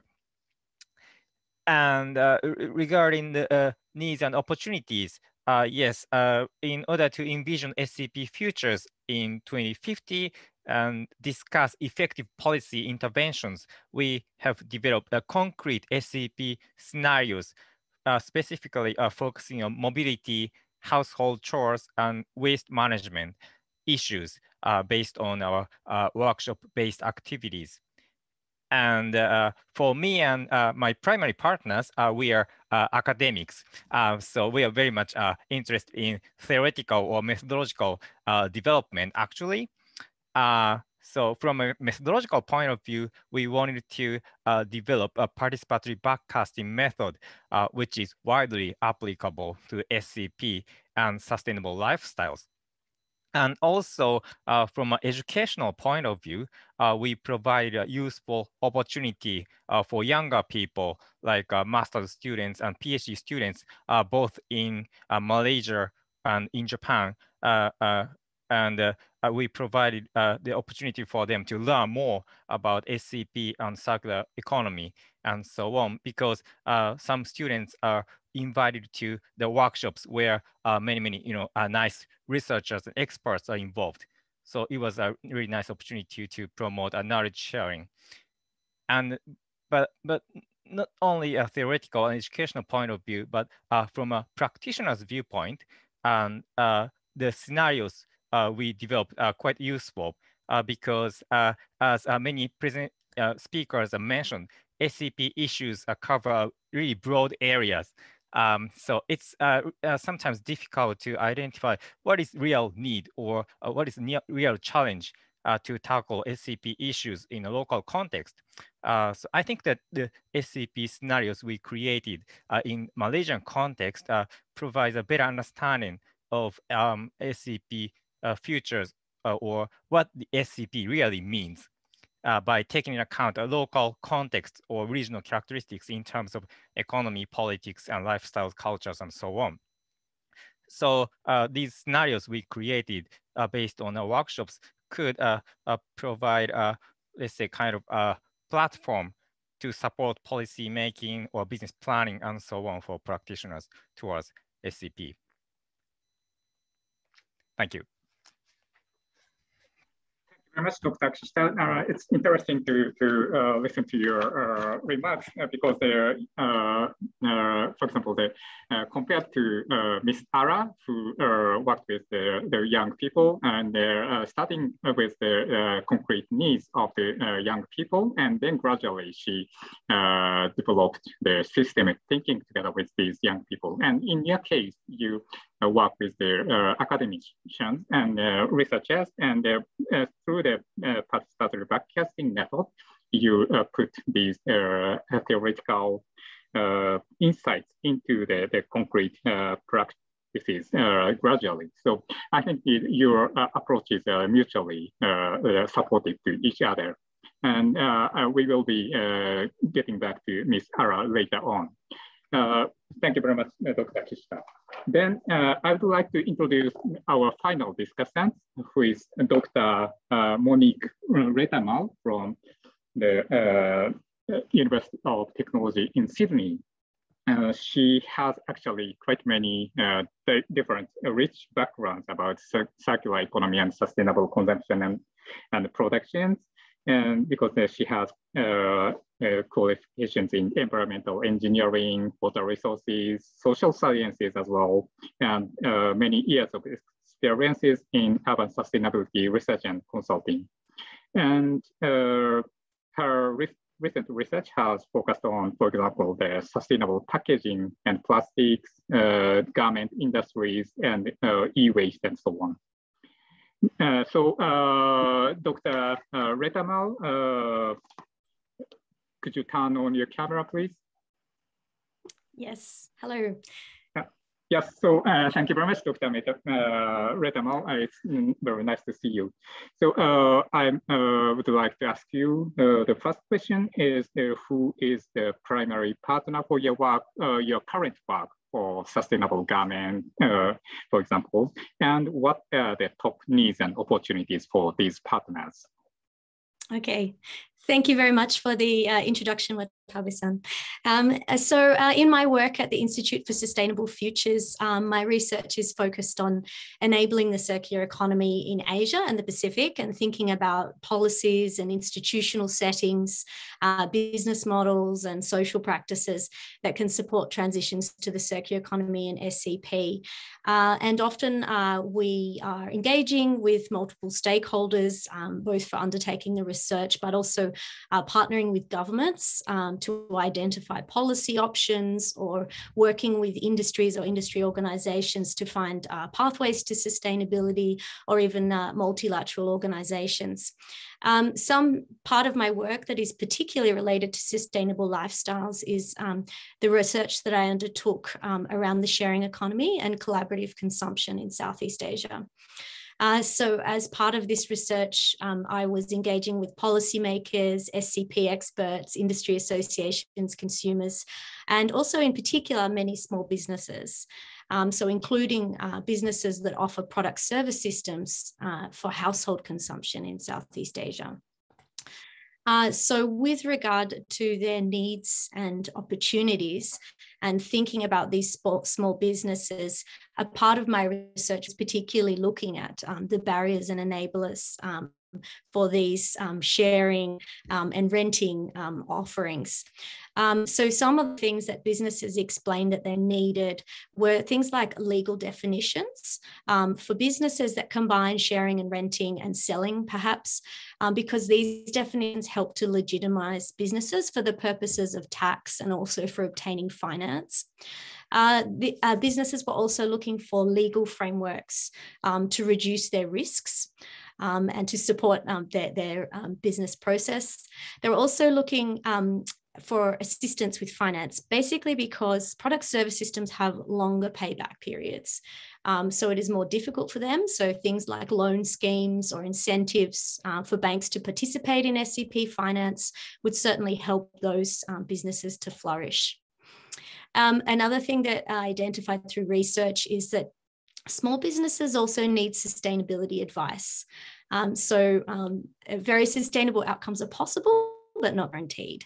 Often those businesses or consumers don't realize that their practices play a big role in terms of the outcomes. So advice, for example, in relation to reducing transport logistics, avoiding waste and maximizing the use of their stock. Another thing is that startup businesses in Asia that I spoke to were experimenting with a variety of business models. And they also mentioned that they would like to have sort of flexibility in the first year or so as they are experimenting with new business models. And that's really important in that period when they are starting to legitimize their business approach. Thinking about another stakeholder, if we're thinking about sustainable lifestyles and social outcomes, I think it's important that they become more accessible. So the sharing economy or collaborative consumption examples I found were mainly used by middle and upper middle classes in Southeast Asia. So there's a real opportunity for sharing resources in a way that helps to bring up those people who are on the cusp of a middle class lifestyle and to make it more accessible. So I think there's an opportunity for governments to find ways to support sharing and renting businesses that provide more fundamental services, for example, like shared laundries. And just one more point, I think it's really helpful to support the small startups and small enterprises because those sort of localized innovations tend to have greater social and environmental benefits when they succeed. So that just, one of those things can be just making sure that the regulatory burden is not too great for small businesses so that it doesn't favor large businesses, for example. Thank you. Thank you very much, Dr. Retamal. It's again very, their remarks are full of insights from the viewpoints of the stakeholders, particularly for the small businesses who need clear support from the government or financiers and others to make their viable business models for the circular innovative new businesses to not just embark, but to continue their work and expand their work. And I think that's also related to their third and fourth question about how different stakeholders can further support the works by which are just introduced by the four discussants. So my colleague Dwayne Appleby will pose you third and fourth questions one by one. So Dwayne. Thank you, Watabe-san. Just noticing the time, I'll ask that we keep our answers brief if possible. So I'd like to start off with Ara. Could you speak a little bit about what the best approaches are to fostering productive engagement with the partners you have engaged with, and whether or not there are ways that additional partners could be engaged? Thank you for the question. So basically, we live in a holistic world where everything we manage involves a web of social, cultural, environmental, and economic complexity. And this deep interconnectivity of issues requires that we tackle climate change in a holistic and systemic way. And no single approach or organization will solve these issues alone. So that's why engaging different stakeholders are really key here. And there are at least 3 that I can think of right now on how we can engage these stakeholders and add the efforts to our primary partner. The first one is obviously government, because policy and decision makers do not always have visibility of what is working, given the breadth and complexity of the issues. This is understandable actually, but besides the roles of government in creating regulations and providing incentives here, I think identifying what works both locally and at scale and making those solutions visible is key here, because social entrepreneurs and young change makers have the first-hand experience of the problems and creative solutions to address them. Some at local level, other at national or even multinational level, and government has the power to scale and strategically deploy these solutions into the national system. So for example, one of our Ashoka fellows, Mr. Bambang Suwerda from Indonesia, developed a concept of waste bank that uses economic incentives for people to properly manage their household waste. So looking at the success of Mr. Bambang's waste bank solution, the Ministry of Environment in Indonesia has adopted and replicated the model nationwide from 1,700 units in 2015 to 11,333 units in 2020. Whereas Mr. Bambang was focusing on standardizing the requirements and procedures for operating waste banks and created the West Bank National Training Center. So that's the first one. The second one is media, obviously, because information is really also one of the necessity here, and a huge amount of data and knowledge has been gathered on our planetary systems, just as the 4 presenters presented earlier, but its full potential is not yet realized. That is what I saw and observed currently, that we have an opportunity to better use this, not just as a basis for action, but also for empowerment.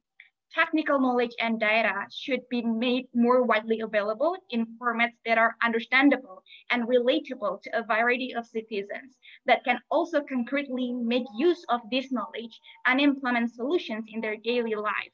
And in particular, we need to tell better stories that help people see how the issues are relevant to them, how the things they are seeing happening in the world are part of a bigger pattern of a changing climate, and creative media has the power to do it. And the third one is funders, because an overarching challenge in global climate action relates to the disconnect between climate funding strategy and climate change complexity.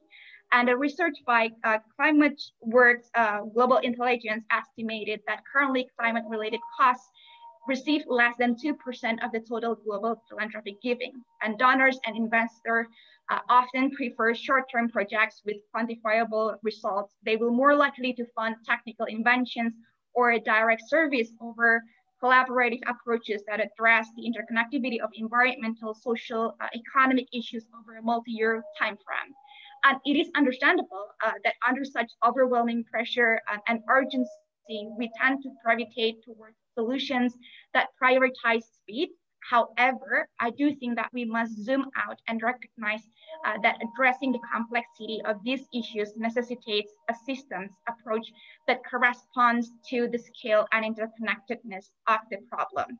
And that in Indonesia, we have the beauty of the culture called gotong royong that foster a space for collaborations among different stakeholders with their unique expertise and resources to achieve a shared goal. And for this to happen, we need to have a common enemy we're fighting together and the understanding of what we want to achieve together first. Wonderful, thank you. That was a great answer. I will turn now to Uchida-san. If I could ask you the same question very quickly. I think we've got about less than 10 minutes left. If we could talk about the best approach to foster productive engagement with your partners or partners like yours elsewhere in the world, and if there's a way you can engage with other partners.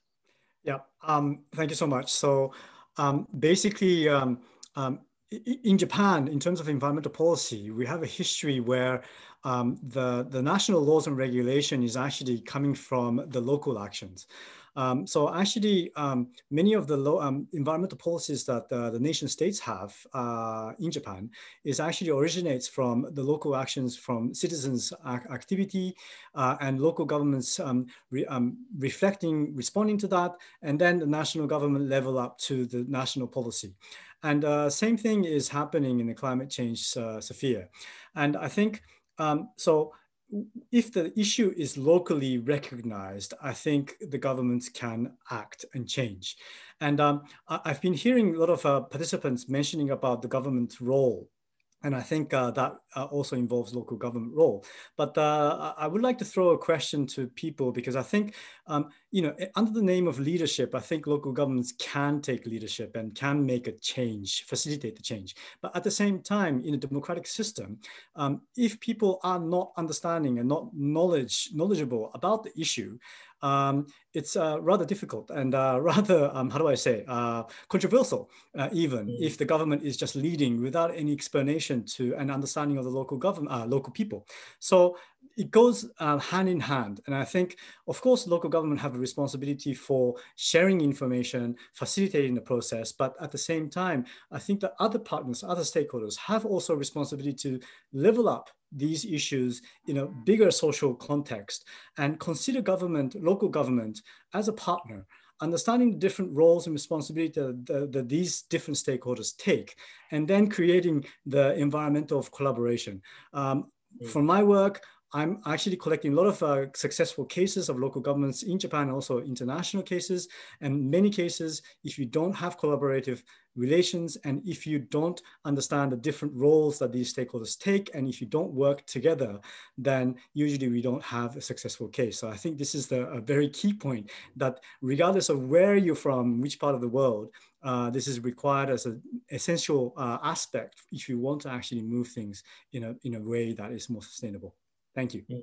Yeah, very well said. I think this piece around collaboration is very important, especially when tied with issues of communication and understanding. Thank you very much. Now I'd like to ask Kishida-san the same question. What is the best way to engage with the partners you work with? And is there a way to work with other partners? I'm thinking maybe a little bit of what we heard earlier, this science policy interface. Please. Okay, thank you. I will try make my answer concise. And yeah, regarding the other partner that can be added is first. Let me clarify that my primary aim was not to solve local problems in communities and businesses, but taking envision-based policy-making approach, and then we try to overview the SCP futures or visions. And what we have done so far is to create a concrete scenarios for Malaysian SCP and trying to clarify the goals to be achieved, necessary policy interventions and technical options like that. And as such, we take an envision-based policy-making approach. However, implementation is still a challenge. And in order to further discuss how to implement our outcomes in society or in the actual policy making processes, maybe one option is to do a smaller scale experiment or simulation by involving real world stakeholders like local governments and business providers. So in that sense, I think that, yeah, Ara's approach is quite inspiring to me, and those two are maybe mutually complementary in some senses. And yes, the best approach. Well, I think that from a researcher's point of view, yeah, enthusiasm and curiosity are vital. And from a practical viewpoint, funding mechanism is really important because as all of you know, it takes, let's say, years to make change happen in society. And of course, methodological development takes some time. So maybe long-lasting, funding scheme is really important to ensure necessary, well, yeah, human resources and some, other resources as well. Thank you. Thank you. Yes, definitely that piece of stability and security for funding and keeping the work going is really important. Thank you. Monique, can I call on you to bring us home? Same question to you, and perhaps you can delve a little deeper from the researcher's perspective. Okay, thank you, Dwayne. I was agreeing with Uchida-san about the potential for local governments to play a role, particularly in thinking about sharing businesses and sort of local level startups. I mentioned a lot of policy before that the national governments can play a role in, but obviously we need to engage with all stakeholders. And I think there's opportunities for local governments to assist with things like guidelines for businesses, also making space for businesses in local government areas to facilitate sharing. And I think probably the best way is for local governments and the business community to enter into dialogue and to identify what their needs are and barriers in terms of starting up to help them flourish. So that's a short summary. Thank you. Thank you. Yeah, I think that a good theme here that we've heard is there's definitely room and space for local government to act and to play a role bringing together all of the stakeholders, bringing together business, bringing together citizens, youth, the citizens of tomorrow. So I think this was a very productive discussion. Thank you all. I would like to now call on Hota-san to close the session. Thank you all. Oh, thank you very much, Dwayne, and all the panelists for very active discussion, and then based on the real experience you have. So it's very inspiring, and we like to continue this kind of discussion longer, but again, we have a limited time, and then we need to hand over to the Anthony for the closing. So anyway, it's very good discussion, and then we hope, as Anthony mentioned, that the APRSCP wishes to continue this kind of talk over webinar, not only as a once a year event. So we like to have this great pool of talents and brains as a good resources for APRSCP to further driving SCP to the implementation. I think we are very successful in mainstreaming this SCP-related agendas, as I mentioned. So now it's a time for the implementation and how to establish business models and so on and so forth. So thank you very much all. So having said that, I'd like to hand over to Anthony. I think we are 5 minutes ahead from the schedule. I thank you very much. I know that everything is in good hands as long as I give it to my Japanese colleague. Well, I noticed that we still have many questions in the chat box. However, this virtual series of webisodes is a good learning experience. So I left the email address of the Secretariat in the chat box. So questions can be addressed over there. In the Webisode 1, we do responded to all the questions sent to our email. So we believe we can do the same. But definitely we will we learn lessons that we should have more time allocated or kind of a different time management model in the future webisode, so that we will have more discussion with the audience and participants. We also noticed, and we are very happy to know that we have about cumulatively more than 800 people attended these 4 webisodes. We would like to thank all the support from the SCP community in the region. I know many participants have been attending every meeting, such as Arab is attending every meeting from EU Switch Asia SCP facility. I see also Anupam attending every session, and many other colleagues from the SCP family. So we believe that the support and partnership continues beyond this virtual.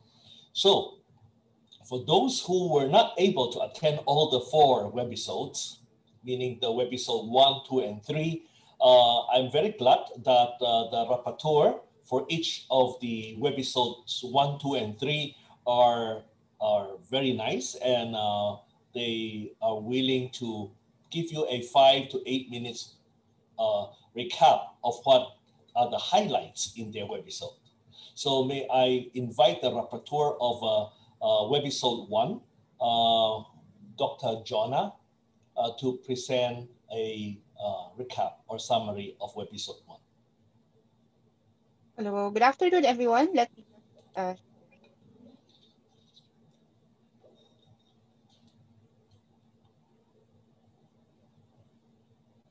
All right, so good day, everyone. I'm here to recap the highlights of Webisode 1 of the 15th Asia-Pacific Roundtable for Sustainable Consumption and Production, which was held on April 20. The key topic for this webisode is green recovery and beyond in Asia-Pacific through SCP. In the keynote speech of Her Eminence, Ms. Laxmi Dewanthi of the UNEA 5, she emphasized the current trends of unsustainable consumption have been surpassing planetary boundaries, and thus there's a need for mobilizing resources towards green recovery after the pandemic. No one should be left behind, and global, national, and local efforts, as well as stakeholder involvement, are needed to push this agenda. Meanwhile, Dr. Stefanos Fotu of UNSCP pointed out that reestablishing and maintaining a symbiotic relationship between humans and the ecosystem, as well as redesigning our financial systems, is the only way to address climate and biodiversity emergencies. The global financial system needs to include decarbonization portfolio, and there must be an end to fossil fuel subsidies.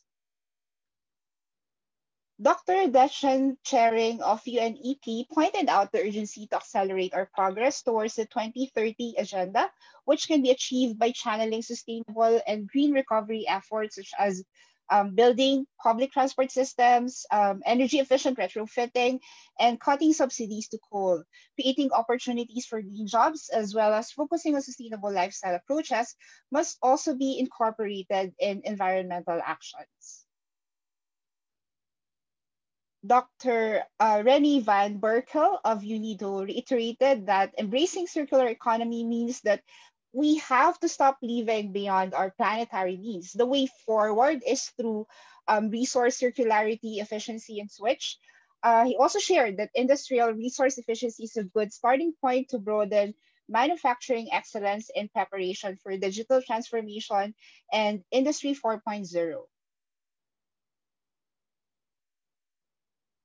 As lifestyle and consumer demands become increasingly unsustainable, Dr. Arab Hobala of EU Switch Asia emphasized that there's a need for public institutions to provide coherent policy frameworks and tools, and that systems understanding is the missing link in these efforts. Breaking the silos to bring people together is essential in furthering the SCP conversation and action. Right. Mr. Kai Hoffman of GIZ highlighted the importance of introducing upstream policy instruments as well as creating a common understanding of circular economy by deep diving the focus on eco-labeling standards and sustainable public procurement. So during the roundtable discussion, there were 6 panelists who shared their experiences and expertise as well. And Dr. Neil Stephen Lopez of De La Salle University was one of them. He shared that green recovery should be based on well-collected and analyzed data. Mainstreaming of SCP can be accelerated through efficiency in decision-making via use of digital technologies. And this is where the youth can come in by speeding up data collection, distribution, and analysis. So in the next 2 slides, we'll see the summary of the discussion points made by the 6 panelists in the roundtable and open discussion. The first one talks of the priority sectors for post-pandemic recovery and opportunities for SCP. The focus must be on maximizing value through 3R, reduce, reuse, recycle, to reduce industrial waste, as well as enhancing skills in industries to access indigenous resources. Now, the second discussion point focused on the short to medium term goals to support green recovery. And this can be achieved by initiating capacity building activities and nudging the general public towards behavioral change. An example can be made out of Bhutan's economic policies, which focus on number 1, gross national happiness, number 2, maintaining 60% land under forest cover, and number 3, limiting number of polluting industries. The third discussion point centered on how small and medium enterprises' green recovery initiatives can be supported, which can be done through shared spaces, resource pooling, and best practices sharing. Forging multi-sectoral partnerships with think tanks, universities, and research institutions can also help build their capacity and aid them in formulating their green recovery strategies. And for the last discussion point number 4, how do we adapt SCP strategies in the new normal and in the age of digital reliance? So digital technologies are expected to accelerate the mainstreaming of SCP, and this includes investing in energy efficient solutions for work from home setups, among others. And so that concludes the very rich discussion on green recovery strategies in Asia Pacific through SCP.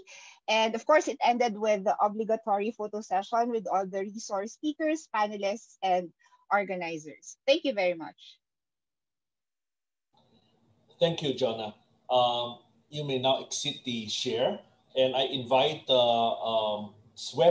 Webisode 2 rapporteur and coordinator, Ms. Lorraine Tatlabayan. Thank you, Anthony. So I will share my PowerPoint. Yes. Okay. I hope you can see it. Yes. Okay, great. Thank you, everyone. So I will provide the summary of the 15th APRSCP Webisode 2, focusing on national action plans on SCP, drivers for green recovery, collaborations, and synergies for a more impactful WeSwitch. So this is co-organized by the EU Switch Asia SCP facility, held last April 27. And I co-chaired the Webisode 2 with Dr. Arab Hobala, team leader of the EU Switch Asia SCP facility. So there were around 170 participants who attended Webisode 2 and around 30 participants who watched the YouTube channel. So we discussed the regional and national efforts on the development and implementation of national strategies and action plans, and also the implementation of SCP practices as contribution towards green recovery post-COVID-19 pandemic. So the results of the Webisode 2 are the following. Based on the presentations and discussion, Hopefully there was an increased understanding of Asian countries' diversity and shared priorities in the development and implementation of SCP policies.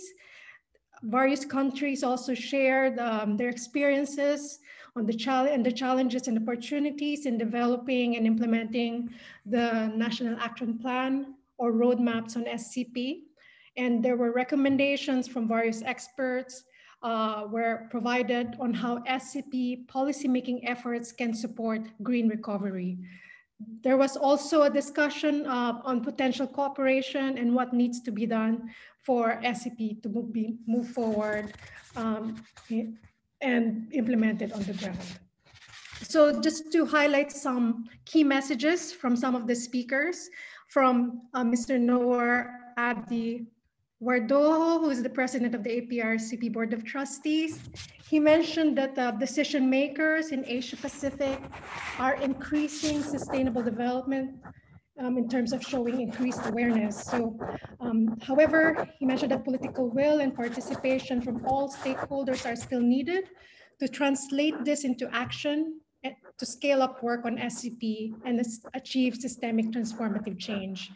There were also messages from the EU representatives supporting the EU Switch Asia SCP program. Mr. Mario Ranconi mentioned that governments play a key role towards systemic transformative change by developing SCP strategies, providing viable options for the recovery, and ensuring the creation of sustainable and virtuous approaches to the economy. Mr. Hugo Mariashali highlighted that the EU provides this support to countries in Asia through the EU Switch Asia program. Our speaker also, Dr. Yanis Potoknik, he's the co-chair of the International Resource Panel. He highlighted some key points, mentioning the importance of decoupling for all to manage natural resources and meeting climate targets. He also mentioned how SCP as a resource management approach can bring together the issues and challenges currently being dealt with, mostly in silos, to be addressed. There's also a need to change the fundamentals of economic practice for eco-innovation, new business models, and specific SCP policies to be successfully implemented, improving well-being and the environment in turn. And lastly, he highlighted the importance of international dialogue to drive this change to move beyond economic incentives towards respecting planetary boundaries. And of course, we had a keynote also from the country host, Her Excellency Mercedita Sombilas. And she's the Undersecretary of the National Economic and Development Authority. And she mentioned that the Philippines is now implementing its National Action Plan on SCP and is as part of the country's green recovery. And she highlighted also the importance of partnerships and collaborations to help accelerate the progress in the region's SCP implementation, and mentioned specific areas where changes are needed. First is supporting carrying capacity assessments, such as natural capital accounting and valuation of economic ecosystem services.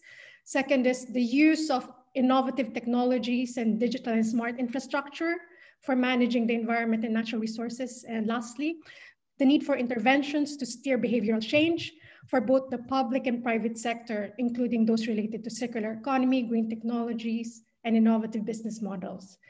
So we also had notable regional and country initiatives on SCP that were presented, mentioning coming from the ASEAN Secretariat, from Pakistan, Ministry of Climate Change, the Ministry of Natural Resources and Environment in Thailand, and the Ministry of Industry and Trade from Vietnam.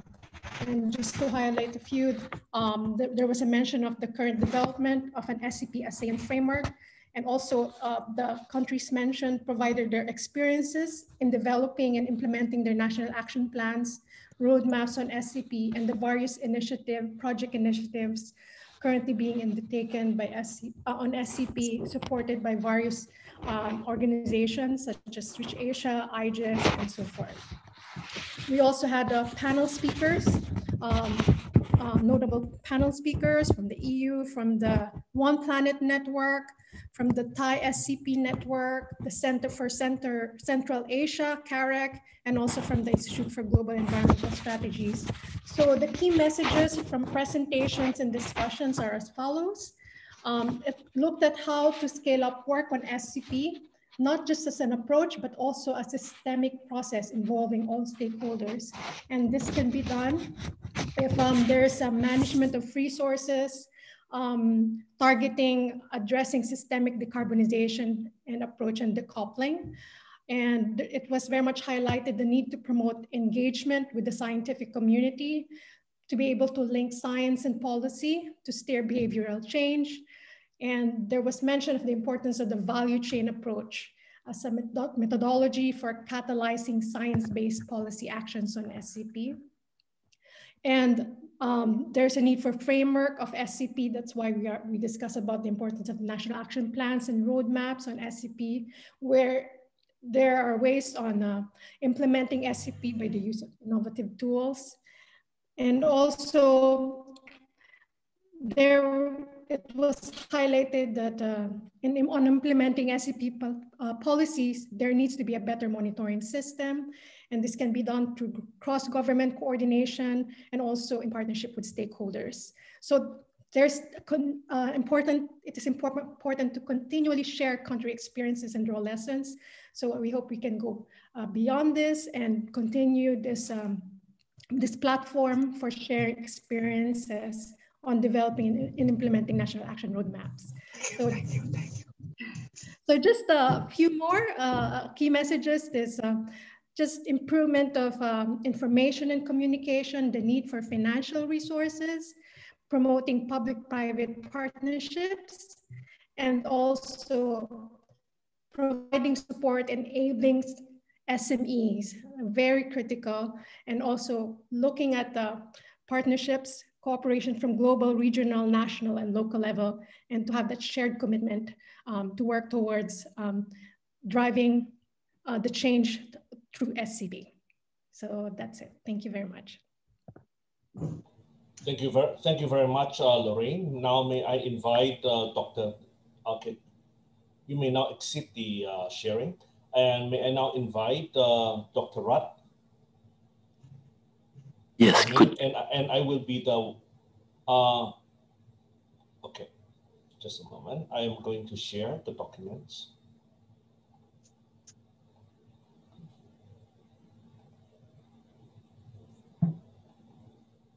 Okay, Dr. Rutt, can you see the, yes.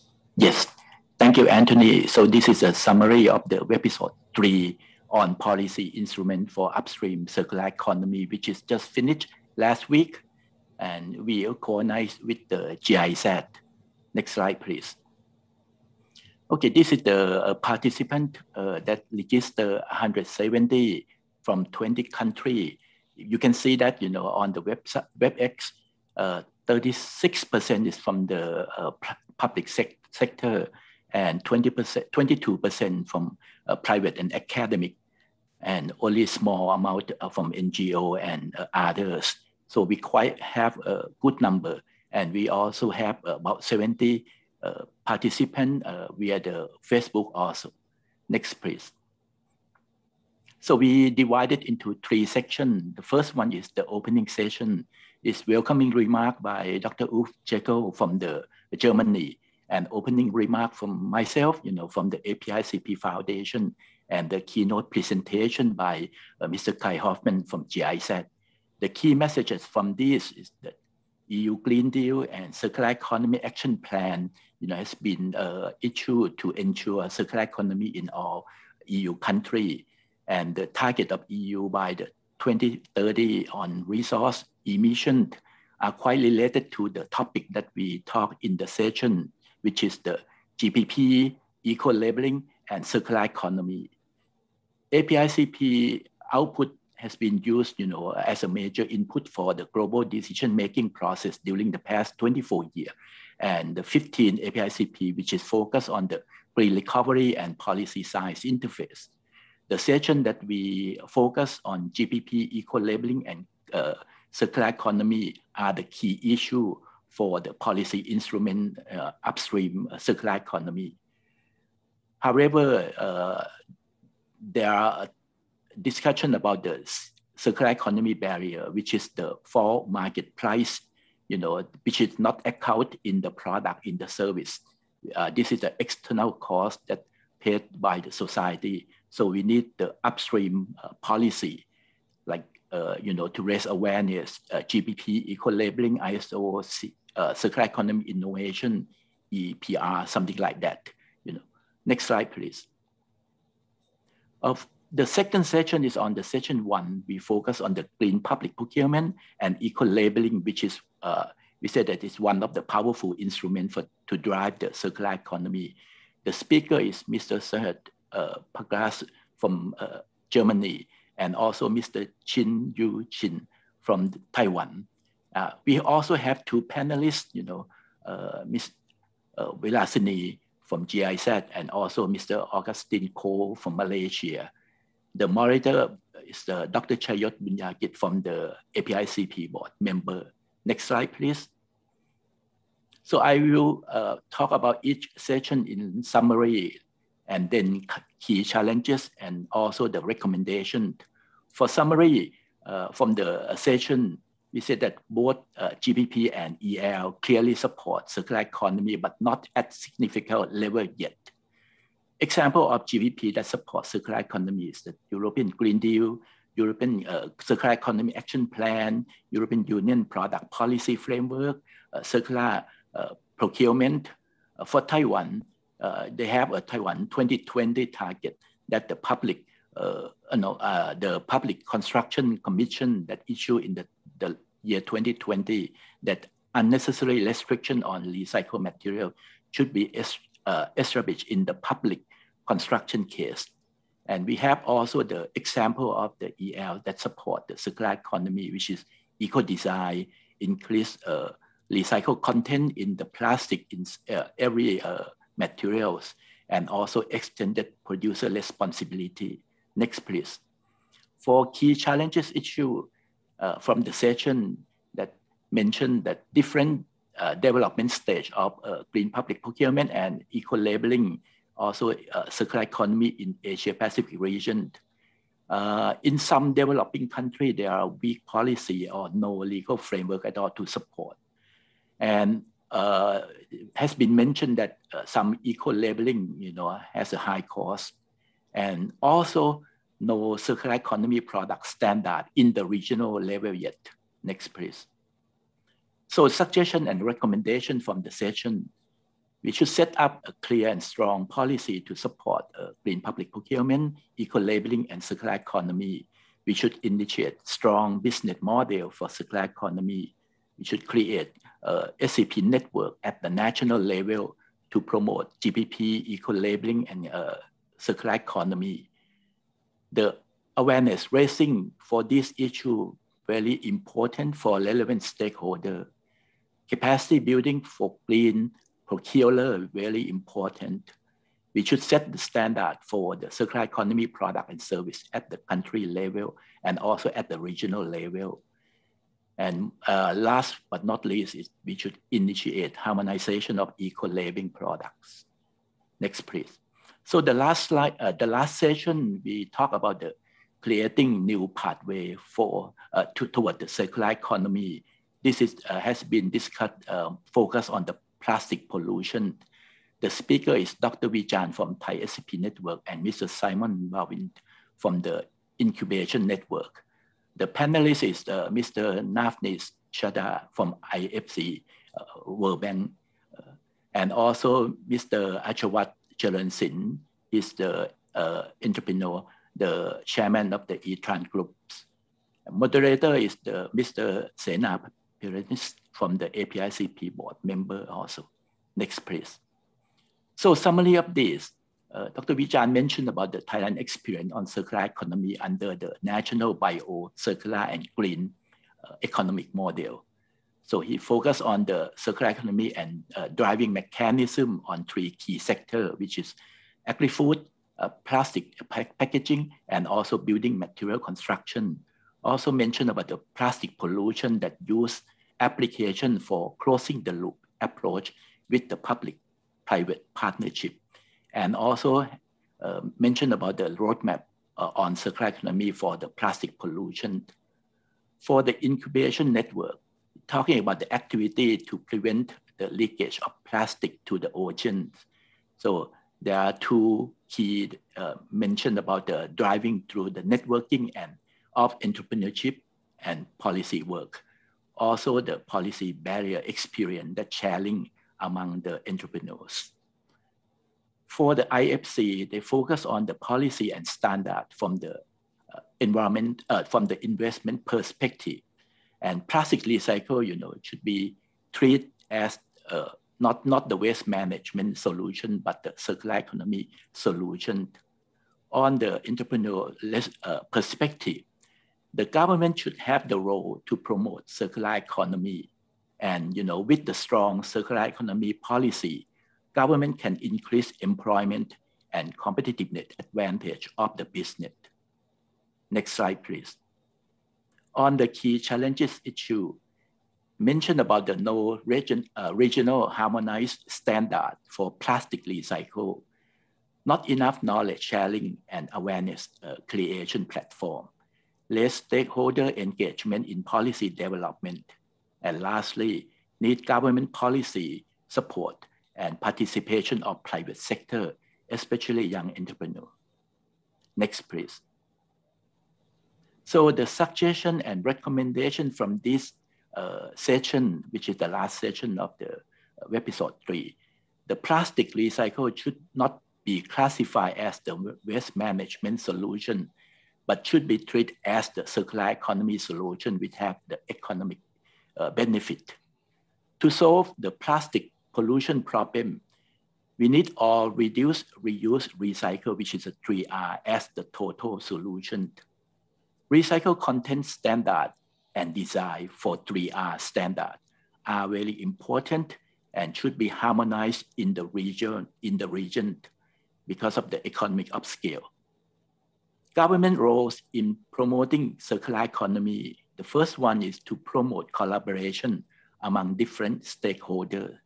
Second one is to ensure that circular economy is mainstream in all policy, not limiting to some certain solution, which is, normally the government should both provide incentive and remove barriers.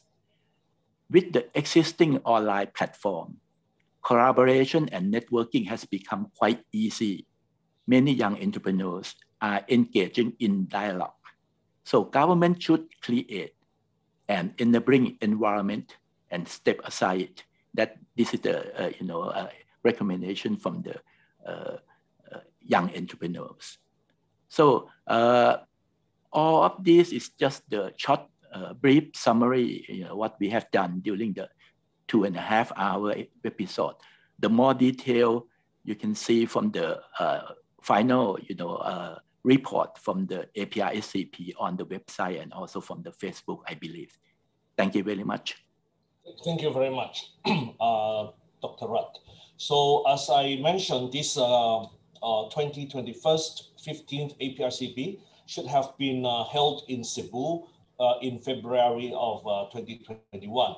However, due to the pandemic, we moved it to the virtual platform, and in recognition of the Philippine government, especially the Cebu local government's effort to accommodate us, we still adopt the name Cebu Declaration on SCP for our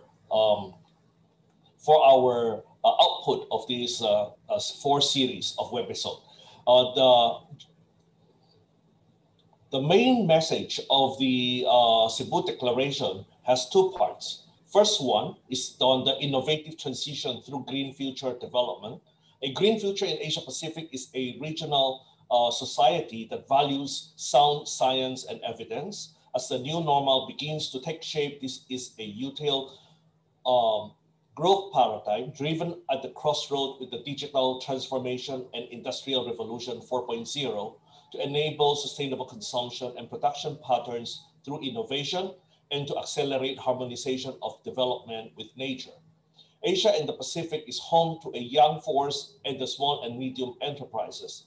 In fact, digital technology speeds up data collection, analysis, and decision-making, and this can be scaled up beyond the public and private sectors. In that regard, bridging a gap between technology adopters and technology innovators does indeed pave the way for resource-efficient goods and improved services, as well as new ways of thinking and doing, which includes shared economy. The second part of the declaration is composed of the various highlights that our previous 3 webisode rapporteur has reported, scrutinized by the organizing team, and circulated to the entire APRSCP Board of Trustees. And this was approved just this morning. And we also included several highlights that was presented earlier in the Webisode 4, especially on the envisioning-based policies and many other essential messages. So this declaration will be posted in our Facebook page and also in our web page.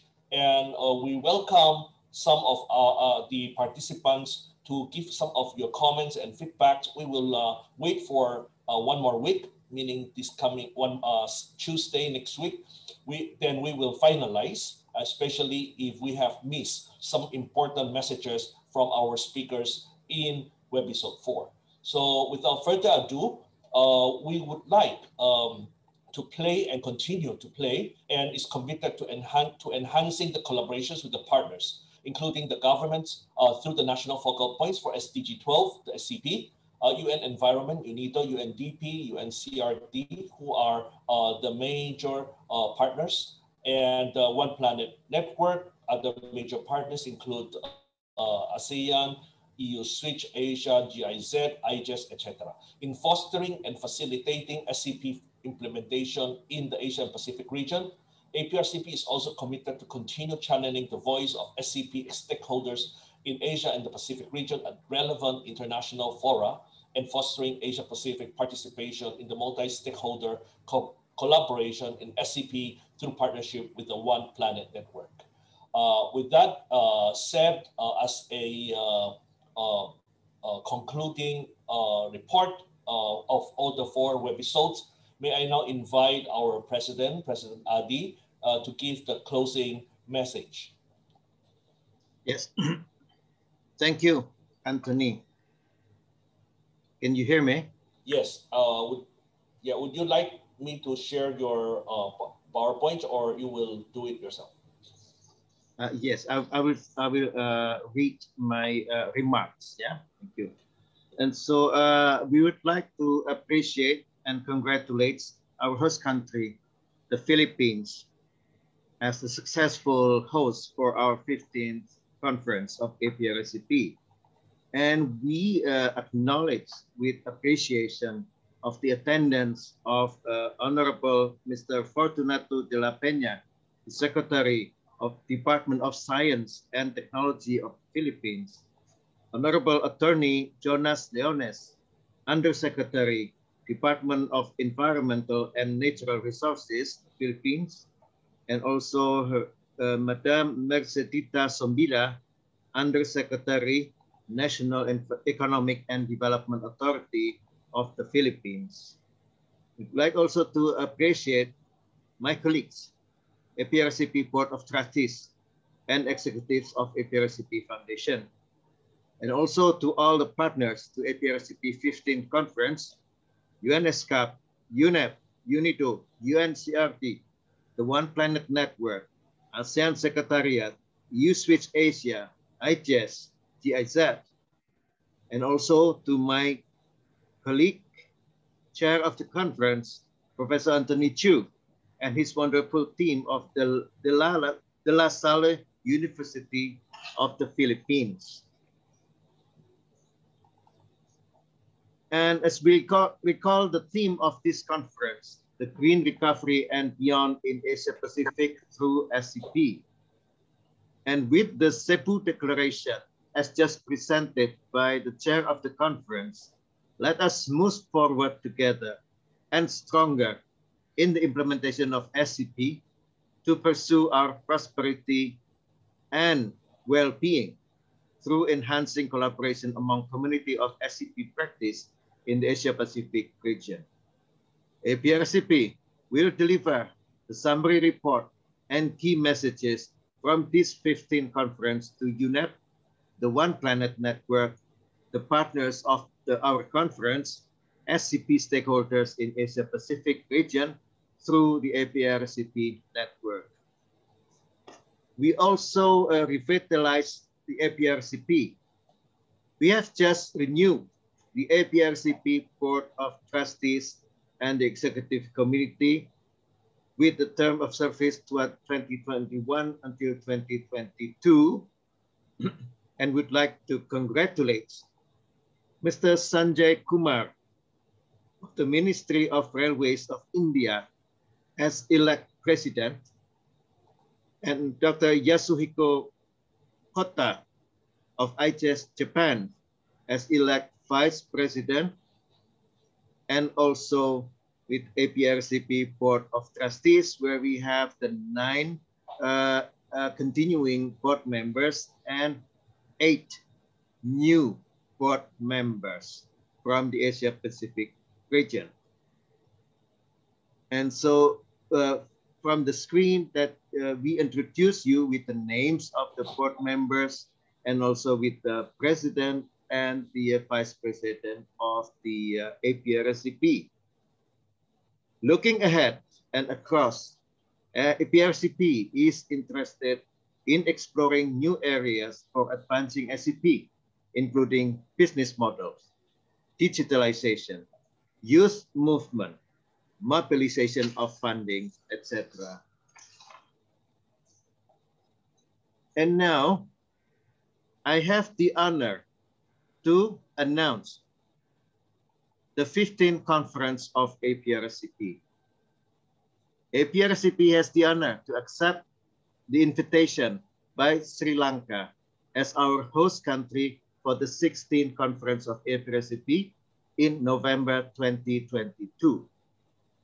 And the chair of the conference, or organizing committee of this 16th conference, is Mr. Kamini Senanayake, the president of SCP Forum of Sri Lanka, which is present with us today. So would like to invite Mr. Kamini Senanayake of Sri Lanka for a brief introduction of the 16th conference of APRSCP.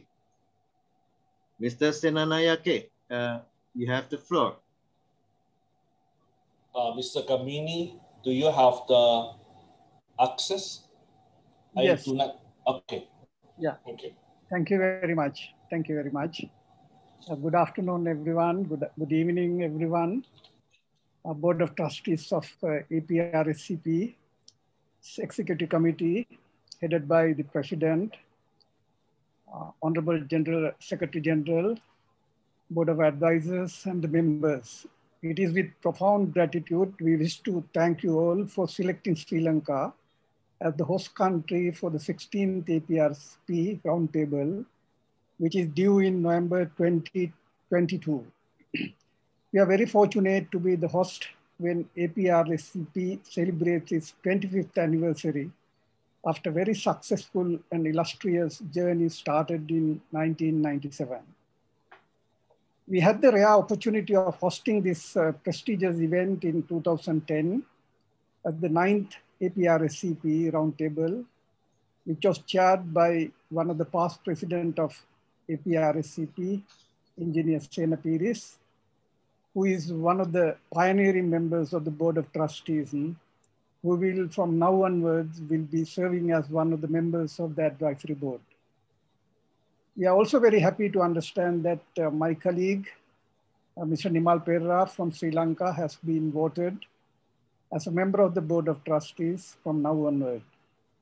Mr. Perra is the Vice President of SCP Forum Sri Lanka, where I happen to be the founder president. SCP Forum Sri Lanka was incorporated as a non-profit making professional body, following the great footstep of APRSCP and particularly SCP network in Thailand. SCP Forum Sri Lanka has almost the same objectives of APRSCP and its counterpart in Thailand. And it was created to ensure the sustainability of various SCP initiatives of EU-funded Switch Asia National Policy Support Component Project, which was operative for a period of 4 years from 2015 until 2019, where I functioned as the key expert and the team leader. We believe that towards the end of next year, the situation will improve, enabling us to have a physical roundtable, and we are eagerly looking forward to welcoming you to Sri Lanka. With this little note, well, thank you once again. May I now kindly invite you to view a short video for a glimpse of our beautiful country waiting to receive you. Thank you.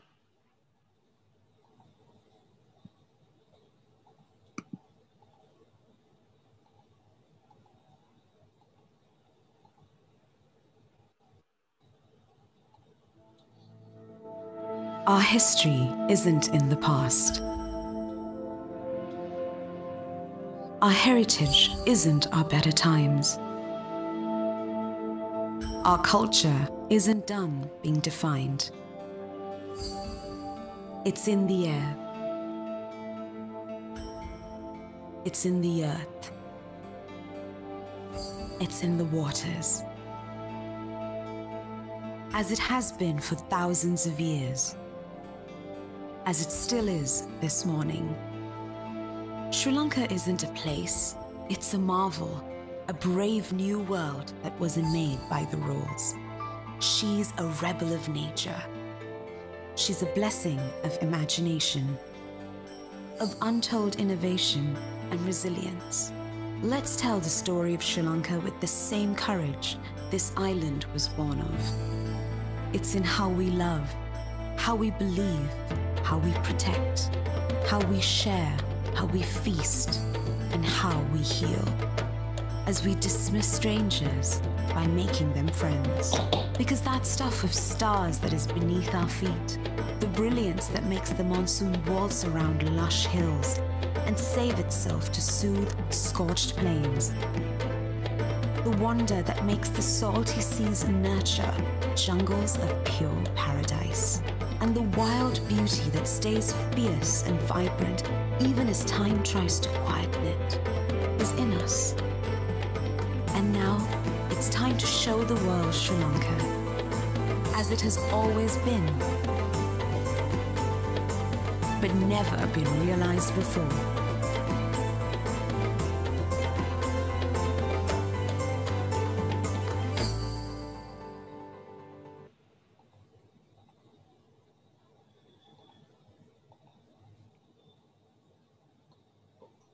Okay. Yes. President Adi. Yes, back to me. Thank you, Sri Lanka.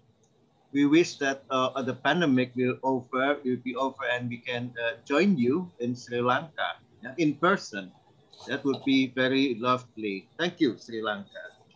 And yes, with that, I declare the 15th conference of APRSCP officially closed.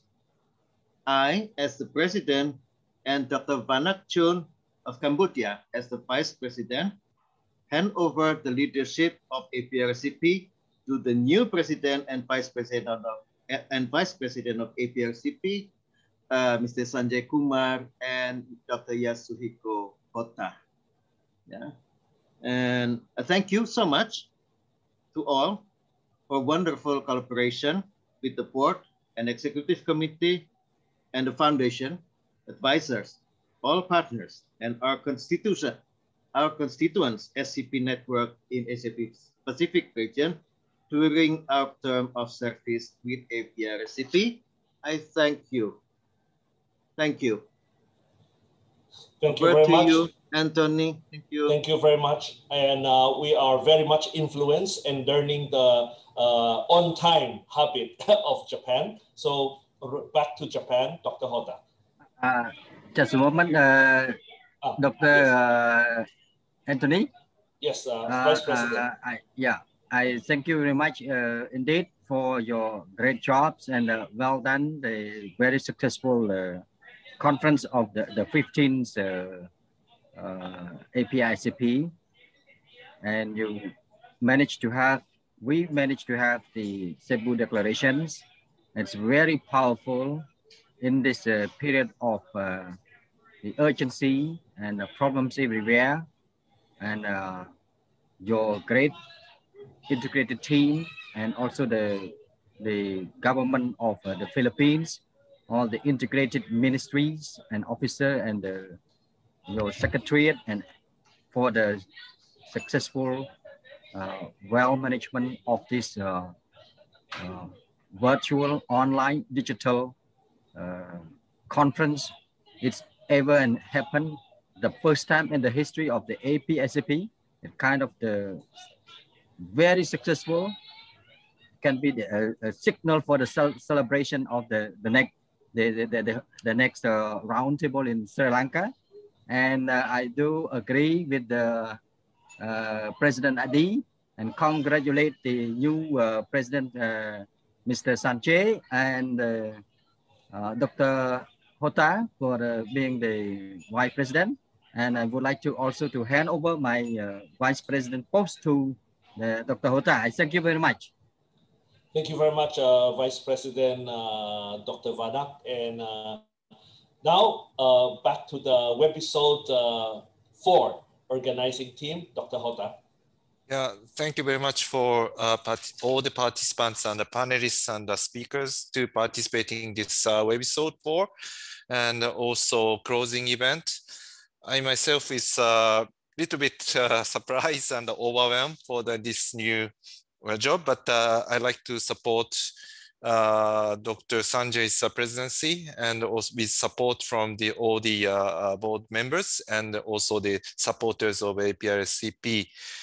And okay, so thank you very much for your participation, and I hope that APRSCP will continue to be a very important regional hub and a knowledge catalyst for the region for SCP policy. So thank you very much. Is Dr. Sanjay around? He cannot join us. Okay. Yeah, because okay. of the situation. Okay. Yes. Okay. So the Webisode 4 and the closing event is over. Thank you very much for your participation. And for the Webisode 4, we are going to put into the web, so you can download and you can watch. Thank you very much. So bye for now. Thank you. Bye. Thank you. Bye bye. Thank you. Bye bye. Bye, Ara. Thank you. Bye bye. Bye all. Bye See everyone. you. Bye bye. See you physically and digital.